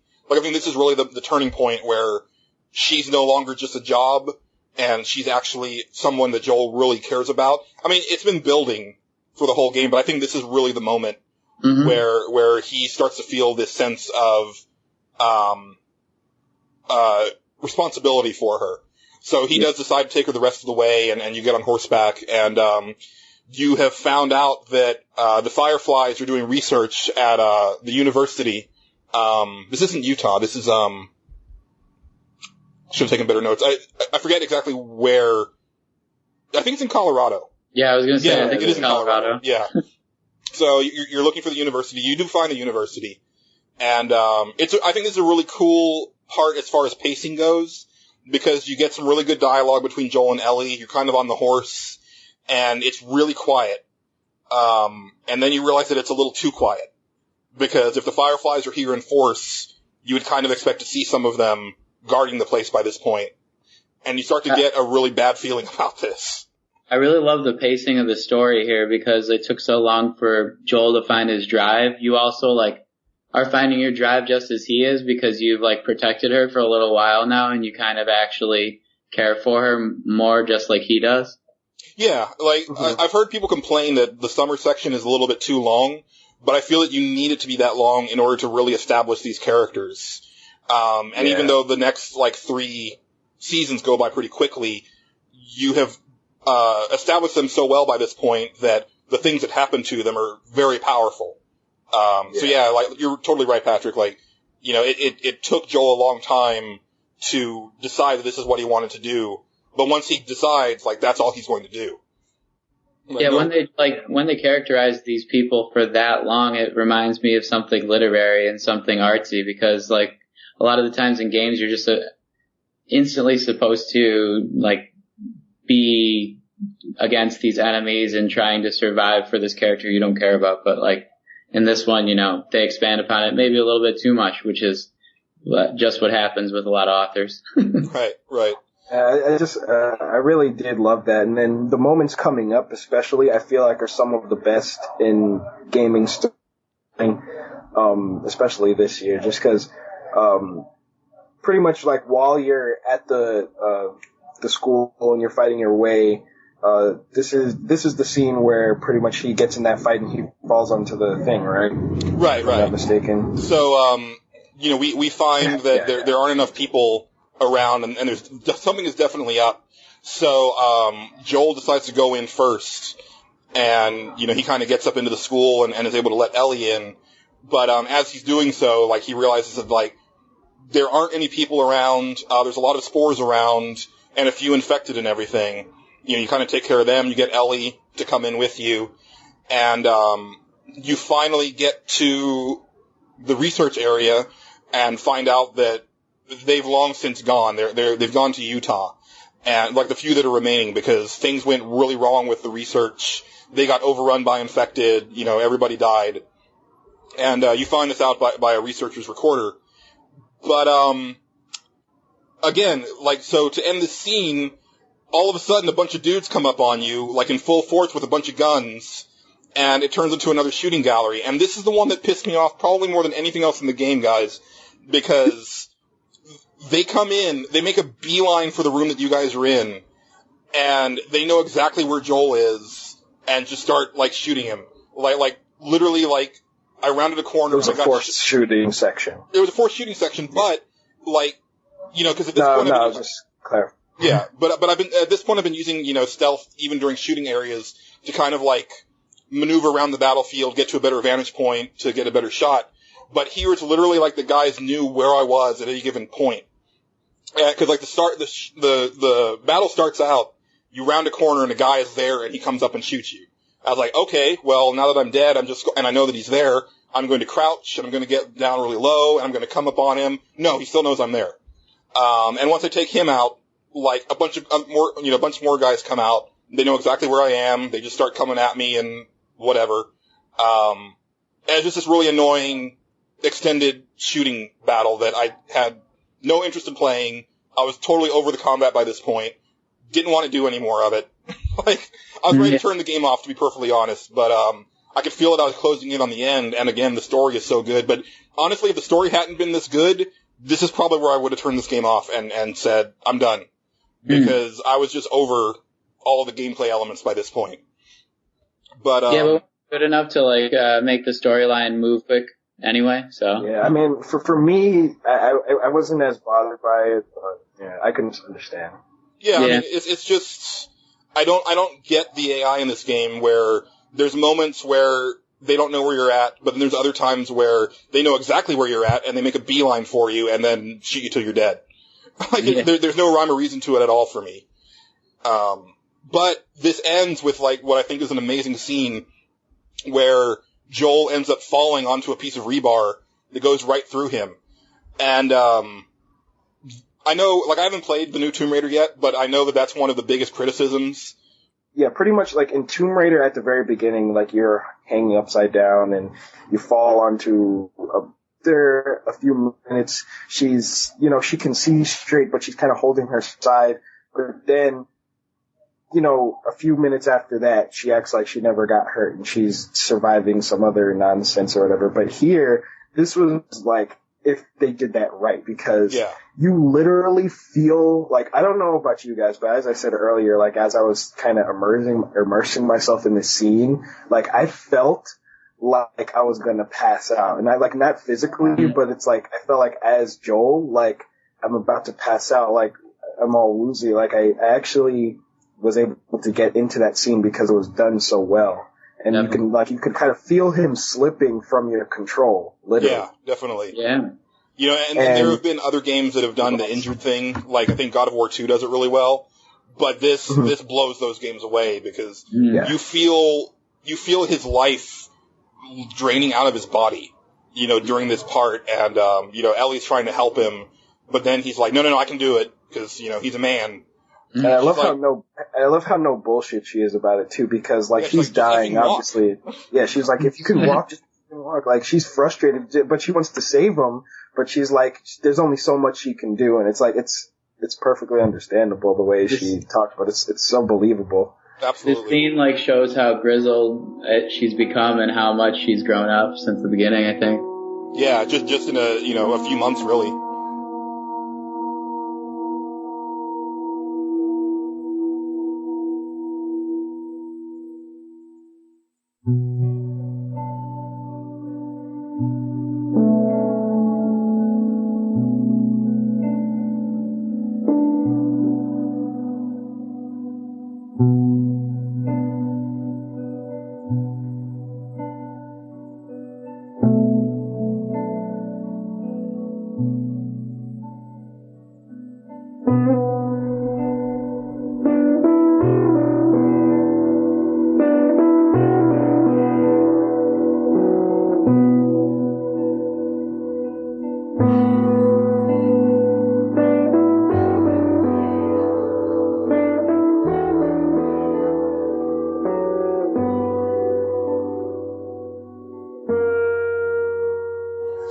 So that's how fall ends, and we go into winter, and we're controlling Ellie for the first time. Mm-hmm. Oh man, when you get to control Ellie, it's possibly like my favorite change in perspective, because I like looked at the character's inventory, and like I think it's like the best reason to have. I missed that. Oh my! I heard about this after I beat the game, and I totally missed that because like. To me, I was just like, okay, she has less stuff than Joel, but I didn't think that she would have different stuff, like, different collectibles. Because I heard about how she has something from her mom, yeah. And Yeah, when I replay the stuff. game, when I replay the game, I'm definitely gonna check all that stuff out. Yeah. It's just great because it allows you to present a backstory without flashback in a much more believable manner. You see that toy she stole for the other kid, and it's great that there were all those conceits that like finally open up when you become her. Right, and then I got really excited, guys, because she has the picture that Tommy had of Joel and his daughter. Mm-hmm. And if you look at it, she says to herself, I should have given this to you when I had the chance. Yeah. And I got so excited because I was like, holy shit, is Joel dead? Like, did they kill Joel? Because, I thought, to be honest though, I thought he was dead too. Like, for a sec, I wasn't sure. I was like, are they really gonna do this? Like, it would have been so great.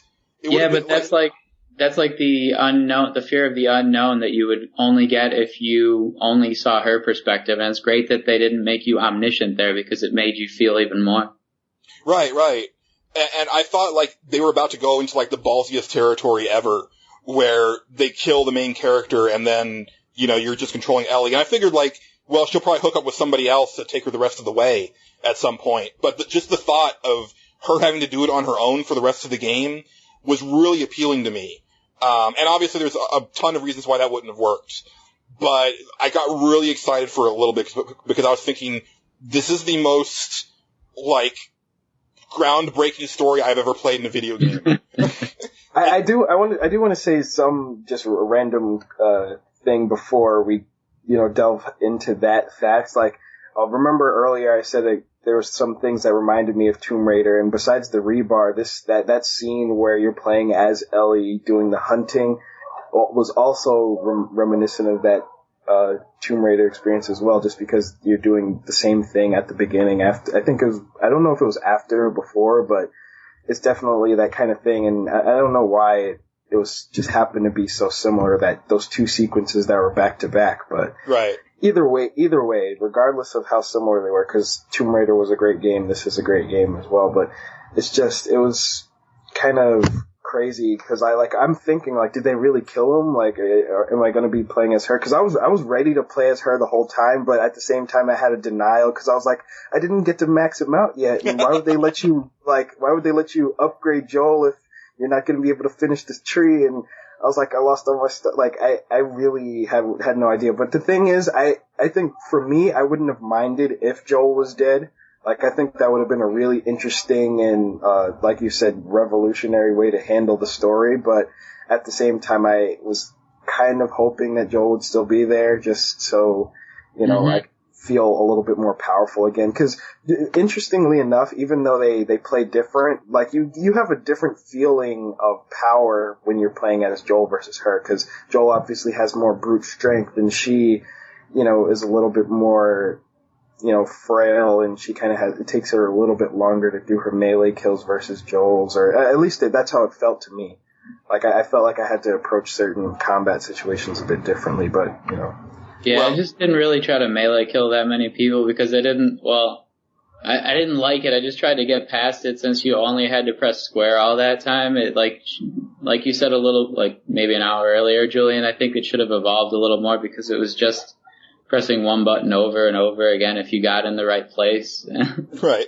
Well, so yeah, she's hunting a deer here, and I don't know about you guys, but it took me a really long time to take it down. Yeah, me too. Shot. But, it's just, it wasn't very easy to take down that deer. Yeah, but she comes across like a couple other survivors, and obviously she instantly doesn't trust them. There's two on one, and they're fully grown men and everything. But she tries to barter for some medicine, and that's when you find out that she's still taking care of Joel. And one of the guys, the leader, David, he sends off his other guy to go get the medicine for a trade. Like, she'll give them the meat if they'll give her medicine. But she and David end up kind of holed up in this little shack, and then it gets completely overrun by infected. Another shooting gallery type of thing where I feel it's just there to, like, I don't know, because you needed more shooting, and you hadn't really had like a big infected scene in a while. It really didn't do anything for me at all. But this is where I fought the other bloater, and I took him down lickety split, and I didn't know what I did right or wrong in that situation. Like, he just went down real easy. That part was hard for me. It took me a while. Really? I think at this point I had really started to use nail bombs in a big way. Yeah. Yeah. I love those things. Yeah. For me, it took me a while because one, I was on hard and I had very minimal resources by that point. I think because in an earlier firefight, like I wasted more ammo than because I wasn't expecting to use as much. And well, like, you also don't have all your guns here. Like it's just what they give her. They give her the rifle, and then yeah. But it's like I don't know. Like maybe I'm assuming that on hard they just gave me less stuff because like I was really like kind of. I was like, okay, if I missed, like, it pretty much got to the point where if I missed, like, a certain amount of shots with my bow and arrow at the very beginning of that encounter, I would pretty much definitely be dead. Like, right. I pretty much had to, like, use my bow and arrow to kill the first 3, infected running towards me, and if I didn't kill them, then, like, and I like that dynamic, but I feel like that was something that might have been only for, like, the harder difficulty, but at the same time, yeah, it was a little bit much, but I felt a little bit of tension there. Like, it did kind of help me connect with the moment a little bit more. Yeah, that's the only thing it added for me, too, was being Ellie in, like, a random fight just made me a little bit more similar to her, or feel like I was her a little bit more, and forget how it was to be Joel, but, like, that bow was pretty overpowered, I thought. I feel it, but I wanted to, like, I did feel that that those moments, those fighting sections were there to kind of try to get the player to think, hey, these people might be there to help you. Even though, like, in the back of my own personal head, I was like, he's probably not up to any good anyway. But they were like, well, they want you to fight with them, so you feel like, hey, maybe they are okay, you know? And then, of course... Right, of course they're not. We find out that basically David's group is part of, like, the people that you killed in the university are part of the same group that David is with. And so they're out for revenge, and they try to track Ellie back to where she's taking care of Joel. And when she finds out that she's been followed, she tries to get away, to make sure that Joel is okay. And this is another one of those things where, again, cognitive dissonance, where I don't think, when you have like that, when you have guns and stuff and it's that precious, like I don't think that you waste all of your ammo and stuff trying to take down one dude for revenge. Like you just kind of say, well, that's life and go on. It's kind of like, real quick aside, Batman No Man's Land is like one of my favorite stories in the Batman universe. And it's basically like Gotham is a disaster area and no one can go in. And there's a real brief part where this kid gets held up by a guy and says, give me that apple. And the kid says, you don't have a bullet in that gun. And he's like, why do you say that? And he says, well, it's no man's land. That bullet would be worth way more than this apple. And it's like, that's how I feel about it here. It's like, I think that the resources are too precious to go after these guys, but whatever. Like, Ellie gets away and it's another stealth part and, you go through and I feel badass as Ellie because she's got her knife on her. She's got her switchblade. Yeah. So you can kill dudes really easily with, your stealth. Yeah. And, got through that part real fast, but she ends up getting captured by David and his crew. And you find out that, they have survived by becoming cannibals. They are like hunters in the sense that they set traps for people, but instead of just getting whatever materials they have on them, they cook them up and that's how they've lasted this long. So, you are now captured as Ellie, and so you switch back over to Joel, and you kind of think that you're there to be like the guy, you're gonna go rescue the girl, because now she is what Anita Sarkeesian would say is a damsel. But I like this part because even though you are controlling Joel and you're trying to fight to get back to Ellie, Ellie's the one who saves herself. Yeah, I love that. I love how they did that. Yeah. Like, this whole sequence, I feel like, is probably the strongest part of the game. It is, except for one little thing. And it's just the way that I played, right? So, Ellie she breaks free, and it's a really bad snowstorm, so you have that to your advantage for this area. You're trying to stealth your way out and get out of this area, get back to Joel. This section, I didn't get spotted once. I killed pretty much every fool in that area with my knife. She was like this little deadly ghost that was just like going through the area and just annihilating people. But then you end up in like looks like your typical like barbecue restaurant, where you have to face off against David. And here you have to hit him 3 times with her knife, which I think that really took me out of it because it's like, I just killed, like, 12 dudes with this thing, and you're saying that I can't take out this one guy now? You know, I think it's just a matter of pacing. Like, if it had been a thing where she stabbed him, but she kind of missed, and then he grabs the knife and throws it on the side of the room, that's one thing, but that's not how it works. Like, you just have to basically fight this boss fight. You know, it's like a stealth boss fight. Yeah, did the whole fact that they were cannibals work for you? I got, like, sort of mad at my friend because he's like, this is where the story went off the rails, and showed me that it wasn't, like, one of the greatest of our generation or whatever. It was like, I feel like a lot of people would do that after 20 years, and that's... No, yeah, I do. It's realistic. It makes sense to me. No, I thought it was really powerful, and I think, again, I love the fact that Ellie saves herself. Even because you think that, oh, well, Joel's going to come in and actually kill the guy. But no, like, she does it, and she does it in a pretty graphic, horrific way. But you know, when Joel actually does get there, though, I think that's a really powerful scene, because that's the first time he, you know, calls her baby girl, and he pretty much, like, has taken her as, like, you know, you saved my life, and I'm never gonna let something like this happen to you again. Right. You know, he gets into that mode. Like, that's what kind of sets it aside. Because, you know, at this point, they've been through so much together. She literally did, you know, save his life. And, you know, he wants to make sure that she's always, you know, she's always there now. And that, I think that, you know, helps put what happens later into perspective even more. I kind of saw Joel's vulnerability there by being Ellie. You saw that he needs her a little bit for her companionship, just like she needs him for his strength. Sure. Oh, yeah.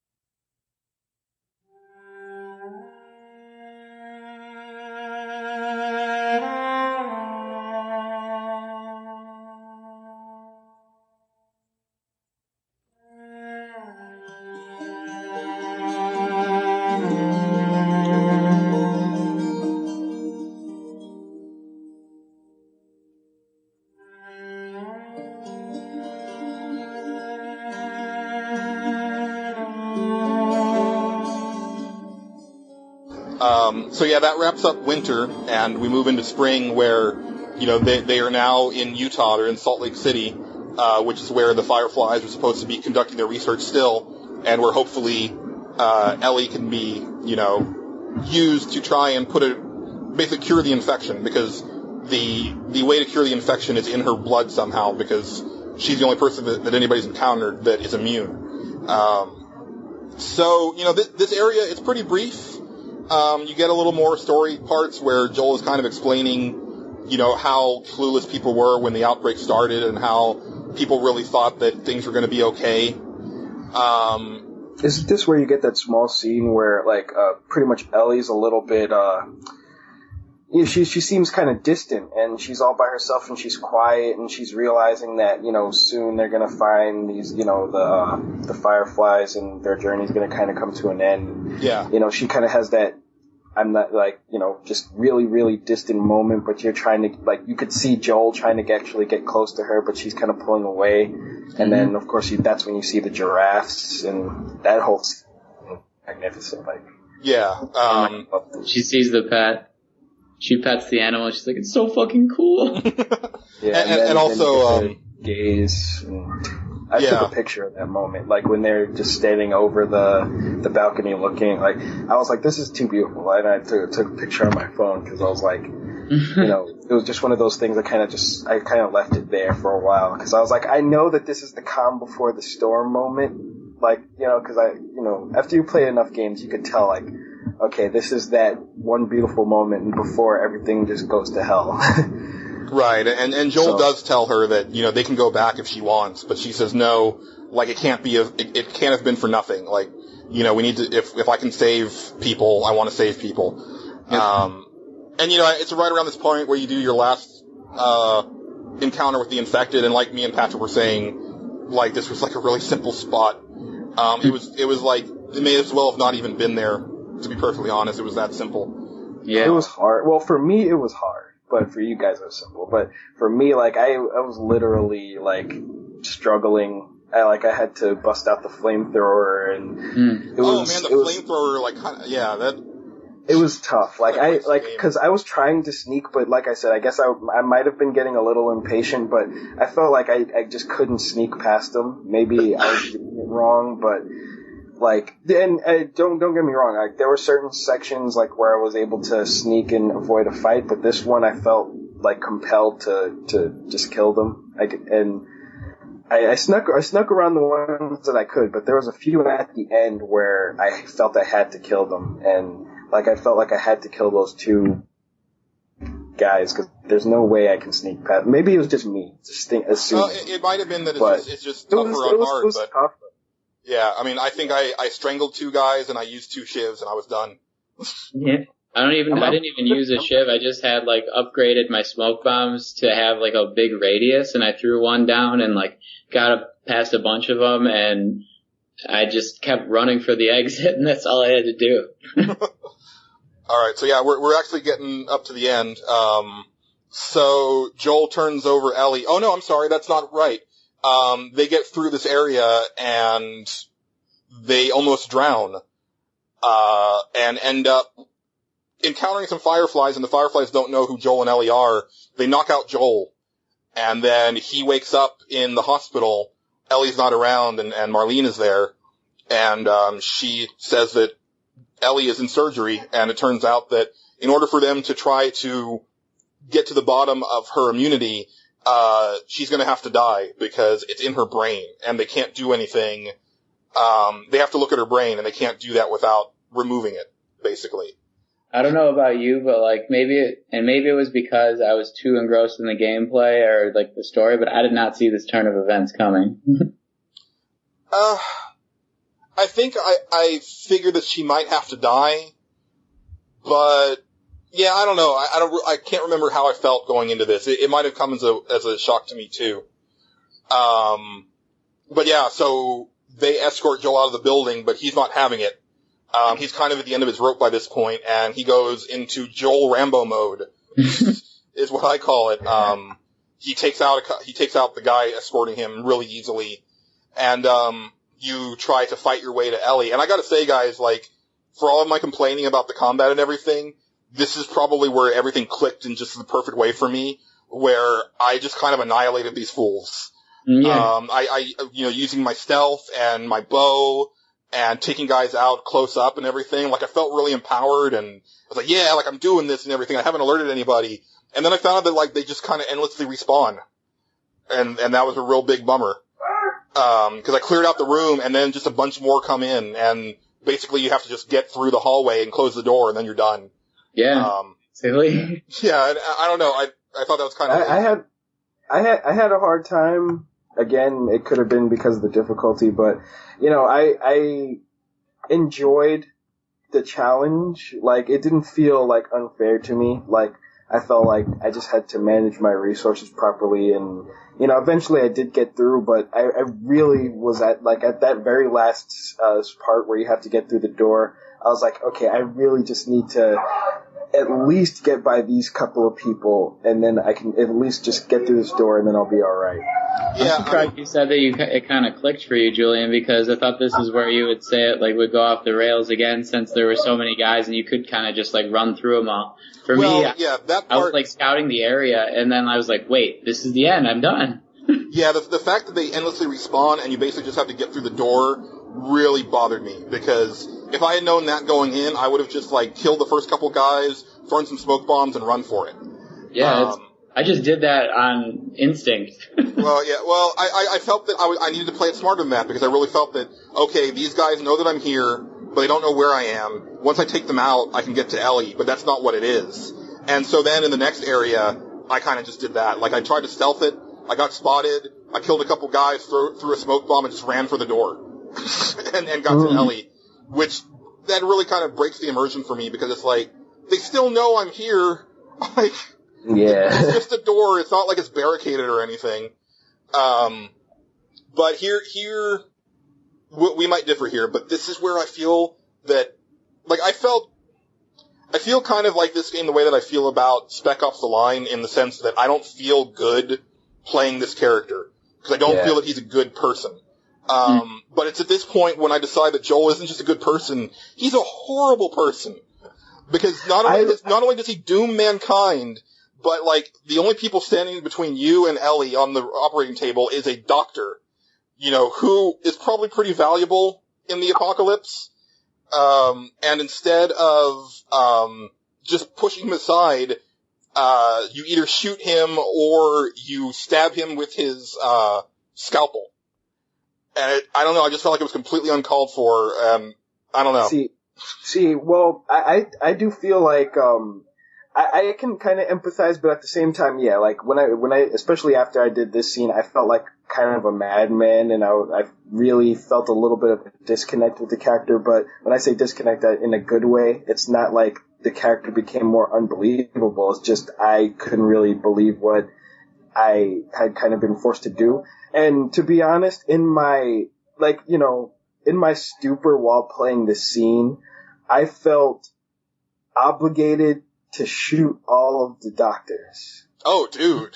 You're a horrible person. I didn't realize, and this is partially my fault, because I didn't realize that once I realized that I had to kill the first doctor, I was like, well, maybe I have to kill all of them so I can take her, because one of them is probably going to try to stop me. So I shot him down, but I felt horrible after I did. I was like, I can't believe I just had to do that. But then after I beat the game and I was looking online, I found out that you didn't have to do that. So I was like, wow. So I just totally was in Joel's shoes then. Like, I probably, I don't know. I felt like his mentality kind of owned me for that little instance.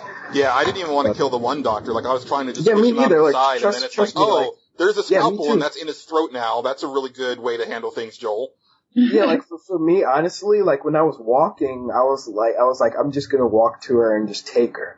But then he pulled the knife out. I was like, really? This guy's pulling a knife out on me? So I, did the action, but I was like, I don't know. Like, I just really kind of got into it, but I felt like Joel's madness kind of took over me a little bit. But I think that it still clipped through me the right way, because it just kind of it added to the insane way that Joel had come off to me. Yeah, that's like a testament to the game's storytelling, though, that you felt like just like the character. Yeah. Yeah. That's why I'm not even mad about that, because I'm like, it did its job, Yeah, I guess for me at this point I was feeling more like Spock, where the needs of the many outweigh the needs of the few, and I was totally fine with sacrificing Ellie as much as I loved her, for a potential to end this, and the fact that Joel doesn't let that happen, I was just like, you're the worst human being on the planet. Like, yeah, I totally thought that she was gonna die, and I didn't realize that he would make that decision. That was the turn of events that I was like, whoa, what? I don't know if I feel good about this. The way that I saw it, if you read the codex and stuff like that, don't they kind of go into how certain attempts have failed, or they didn't work out the way that they thought, or how they were on their way to making a breakthrough and they just needed one more subject to see if it was going to work. I could be messing it up a little bit in my head, but it's I feel like that kind of that stuff played with Joel's mind, making him think, well, this could just be messed up, and the world is fucked up anyway. Why, I'm just going to take what's going to make my, existence more easy. And one of the lines he says at the beginning kind of resonates, at the end, when he when he talks about you have to keep finding something to fight for, and I feel like she was the only thing that mattered to him, and she was that thing that he was fighting for, but in doing that, he took away what she was fighting for. Yeah, and I think, there's a couple things, I feel that, obviously, at this point, leading up to there, they had started making plans for what to do after they were done there and everything, and, it was obvious they were gonna stay together. So I can understand that mentality of him wanting to fight for her. But I also feel, and this kind of goes through the game all throughout, is can we talk this out? Surely that there's a way to reason with the doctors to say, well, let's do some tests on her, that don't involve killing her, because maybe, there's some other things that can be gleaned from her before you go to that extreme. For one, but I also feel that way with, the Hunters. It's it would have been nice if there could have been parts where it's hey, let's just talk this out. Like, we're just passing through. We don't have anything that you want. Like, let's just, but I've got a gun pulled on you, so let's just go ahead and go our separate ways and not kill each other. I feel like there's not nearly enough talking, but maybe that's the point, is that, and in my review, like my abstract, I said that, deep down we're all just animals. And I feel that that's really the ultimate theme of this game is that divorced from morality, divorced from civilization, this is really all that we are. And it's really kind of a disgusting thing to see, but maybe, that's the point, is that we're, deep down we're just kind of not very good as a species. Yep. Yeah. It's definitely one of those kind of, like, upon seeing that very final scene, I really felt conflicted, like morally conflicted about the character that I just played as. Yeah. Especially because you can tell that Ellie doesn't believe him. Yeah, like that was probably one of the best, like, facial animations this gen. Like, I know next gen they're going to be able to step it up. Yeah, but it's just like that look on her face, like that with that final line. Like, I must have watched the ending like 5 or 6 times. Like, when she asked him, she's like, just tell me that everything you said was true. And he takes that second, and he's like, yes, everything. Yeah, that's gonna stick with me like a long time, because I have the same secret that Joel has, and there's no way of me telling Ellie again, because, like, you see the opportunity and it's past. Yeah, and she has, like, and you can kind of see her eyes water up a little bit, and that she senses bullshit, but there's nothing she could really do about it. And at the end of the day, she still does care about Joel, so she wants to believe him, but she just can't. But she kind of just has to. Absolutely, yeah. Because, that's kind of the life she lives, and she says okay, and that's it. Then the credits roll, and you're like, what the hell? And we have that same kind of helplessness, because we can't change anything. Yeah. Yeah, it almost feels like a Bioshock thing where, we've become used to choice in video games this generation especially, and this game just straight up says, no, you don't have a choice. Like, we're going to make it for you. And that's kind of the overarching theme of Bioshock. The first Bioshock, rather, where it's like, you think you have choice, but you don't. And here they don't even give you the illusion of having choice. It's like, nope. Like, this is the story that we want to tell, and we're going to tell it, and just live with it. In addition, though, there's also saying, like, you have choice in the society you live in right now, but if things went to shit, you would have to make the tough decision just like they do. Right. I mean, it's like, I can't sit in judgment of Joel. Like, I think he's a despicable human being, but at the same time, things are so topsy-turvy in that society not society, world, there is no society, that who knows what we would do in his place. Yeah, because, I read a lot of reports from parent gamers who said that they can completely understand what his perspective or what he did. Like, they completely empathize with that, because, they can, agree with the, how they care for their own kids. And, when I put myself in those shoes, I can kind of understand. Of course, you never really understand until you're a parent or until you're the guardian of a young one. But, I can understand where that kind of comes into play, because they become more important than anything else, Yeah, and you know that he didn't want to feel that kind of an emotion toward her, and he was trying to distance himself at the beginning, but as you like, once that went out the window, as you grow with the characters, it becomes inevitable. Yeah. Don't want a sequel. I do not want a sequel. You don't need one. And here's the interesting thing. They already announced that this game will have story DLC, but they also announced that Joel and Ellie are not part of that. So that is both good, and I like, it's good in the sense that we get to see probably brand new characters in their, plight in this universe. But, I've heard that that Sony, not necessarily Naughty Dog, but Sony is trying to get a sequel because of this game's success. Yeah, and that's my worry. I'm kind of scared because, I'm pretty sure that what they're going to do here is a sequel that has nothing to do with Ellie and Joel. And, you know, I'm pretty sure Naughty Dog understands that at least the majority of the fans are like, okay, that's it. Like, that doesn't need any explanation. I don't want to see what happens to Ellie in the future or Joel in the future because they told their story. It's over. Cause my knee-jerk reaction after I beat the game is, okay, the sequel is going to have a grown-up Ellie and Joel's even crazier. But then, as I thought, I was like, that sounds retarded. That sounds stupid. And I was like, that doesn't need, like, because at first I really was upset at the ending, but I started to like the ending more and more as I, you know, thought about it and as I watched it more. And, like, this is the type of game where I would be interested in seeing maybe other parts of the world or other parts of the country, because we saw a good chunk of the U.S., but we didn't get to see certain areas which might be interesting, you know. But, I don't know, like, this is definitely that type of game where they really don't need to go into the lives of Joel and Ellie anymore. Yeah, oh, go ahead, Patrick. I was trying to think of how they would have a sequel and just like randomly thought of it when we were talking about like the doctors who are like trying to perform tests on them. And I think that like the only way you could like have another tension as big as this one is like if like a big group of people like started to test on a bunch of different like immune people and they like started to find different strengths and like tried to take over the world by like being able to use those strengths on new people or like genetically modify people who have grown up or something like that.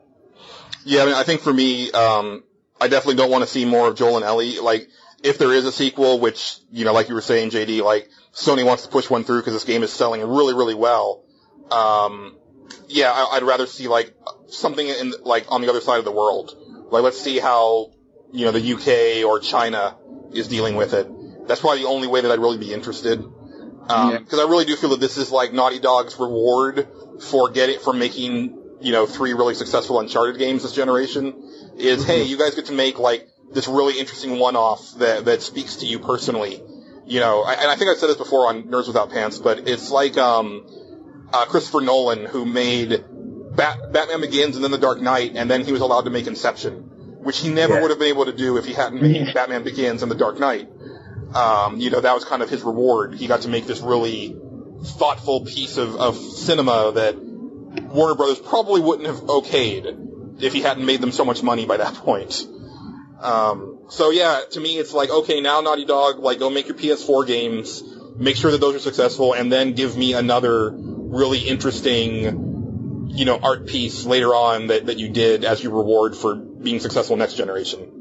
It's interesting that like Nolan North's acting career kind of paralleled it in the Naughty Dog video games because he's always been like the main protagonist who had like nothing wrong with him, and now he's turned into David, who is like this cannibal and is totally out of his comfort zone.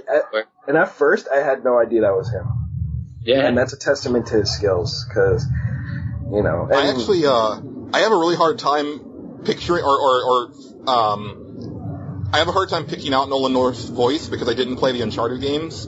So the games with him that I've played, he's always sounded totally different. Because I played him in, like, Spec Ops The Line, and Batman Arkham City, where he's Cockney Penguin. It's like, so I don't really know, like, what he sounds like, because I haven't really played a lot of games where he's just being him. And on that topic, I did want to ask you, like, how do you think Troy Baker did as a, you know, Texan? Because a lot of people have been saying that he did a good job, but, you know, you live there, so you probably know better than anybody. Well, my thing is that I figure that Joel is not an Austinite originally. Like, he's probably from West Texas or something like that. So if that's the case and he moved to Austin, he sounds fine. His daughter did not sound fine. His daughter sounded like stereotypical Deep South type of thing, and sorry guys, but that's not how most people in Austin talk. So if she was born and raised in Austin, she'd probably just sound like a girl, because Austin doesn't really have a lot of twang in its residents. Yeah, I actually went to school with a girl who was from there, and she, like, sounded, I don't know, accentless. Yeah. You know what I did think was interesting? I just thought of this. I don't know why I just thought of this, but and this goes back to the intro of the game. Like the fact that Joel was a single father, and you never really see the mother. Uh-huh. Like, I don't really know where she played, like if she died or if they were separated or what, but I just thought that was pretty interesting. Because it seemed like they were, she probably died at, in childbirth or something because, they had this whole system of, she orders for herself. Like, she was already an independent young girl and stuff like that. And, I feel, I kind of appreciate that they didn't have to spend too much time on it because it made it like an interesting subtlety, but I feel like that adds a little bit of an interesting dimension to Joel's character, just that he, at one time was this single dad who was just kind of working to kind of help support, Yeah, well, and I think that I really love the fact that they really turned things around with the gender tropes. Because, again, we've talked many times about how strong the women are, but on the other side of that coin, you rarely see a strong paternal character when it comes to kids. I think that's why the first Silent Hill worked so well, is because you had a father trying to save his kid instead of where you normally see the mom trying to do that. I also, as a quick aside, that's why I think that the Silent Hill movie missed things a little bit, because they changed it to the mother looking for the daughter. And it's like, well, you've seen that a million times before, but it's rare to see the father, caring that much and trying to, save the kid. So, I think that the stuff that they do with that is really powerful and really interesting, and I hope that they do more with that with whatever they do next. Yeah. So I think that's probably done it for Nerds Without Pants Spoils The Last of Us. If you listen to this point and you're wondering why we spoiled The Last of Us, I don't know what to tell you. But I hope that you enjoyed. It's because it's a great game. Well, if they felt like, hey, they spoiled that game for me, I was going to play it. Like, I hope that I put enough warnings. He warned everybody. But, there'll probably be a big spoiler warning in the, description of this podcast too. So. Oh yeah. It was worth it. Definitely. But, I hope you all enjoyed this discussion. Feel free to comment in the notes about why I was wrong on everything that I said. I know, we were actually going to have, Casey Epic Green Man on the show, but that didn't work out. But I know he took issue with my note about Joel, should have died, going into winter. But, again, I just think that would have been an interesting thing, sort of like having the main character die at the end of a movie like They Live, where it's just like, holy crap! Like, that's kind of amazing. I just thought it would have been an interesting way to do the story. But again, you couldn't have the ending that you did if that happened, and that ending, is going to stay with me for a long time. Again, I feel a very strong parallel between this game and Spec Ops, which, if you haven't played, you should probably play. But, you can find us all over at pixelbit.com. You can also find us on Twitter, JD. Twitter, a myth known as JD. And Patrick. I'm at some boss. And you can find me at Julian_Titus. Tune in to Nerds Without Pants every other week, as well as Digital Mystery Tour, our music podcast every Sunday. And we'll see you again. Thanks for listening. Yep. And keep it pantsless, Internet. Bye-bye.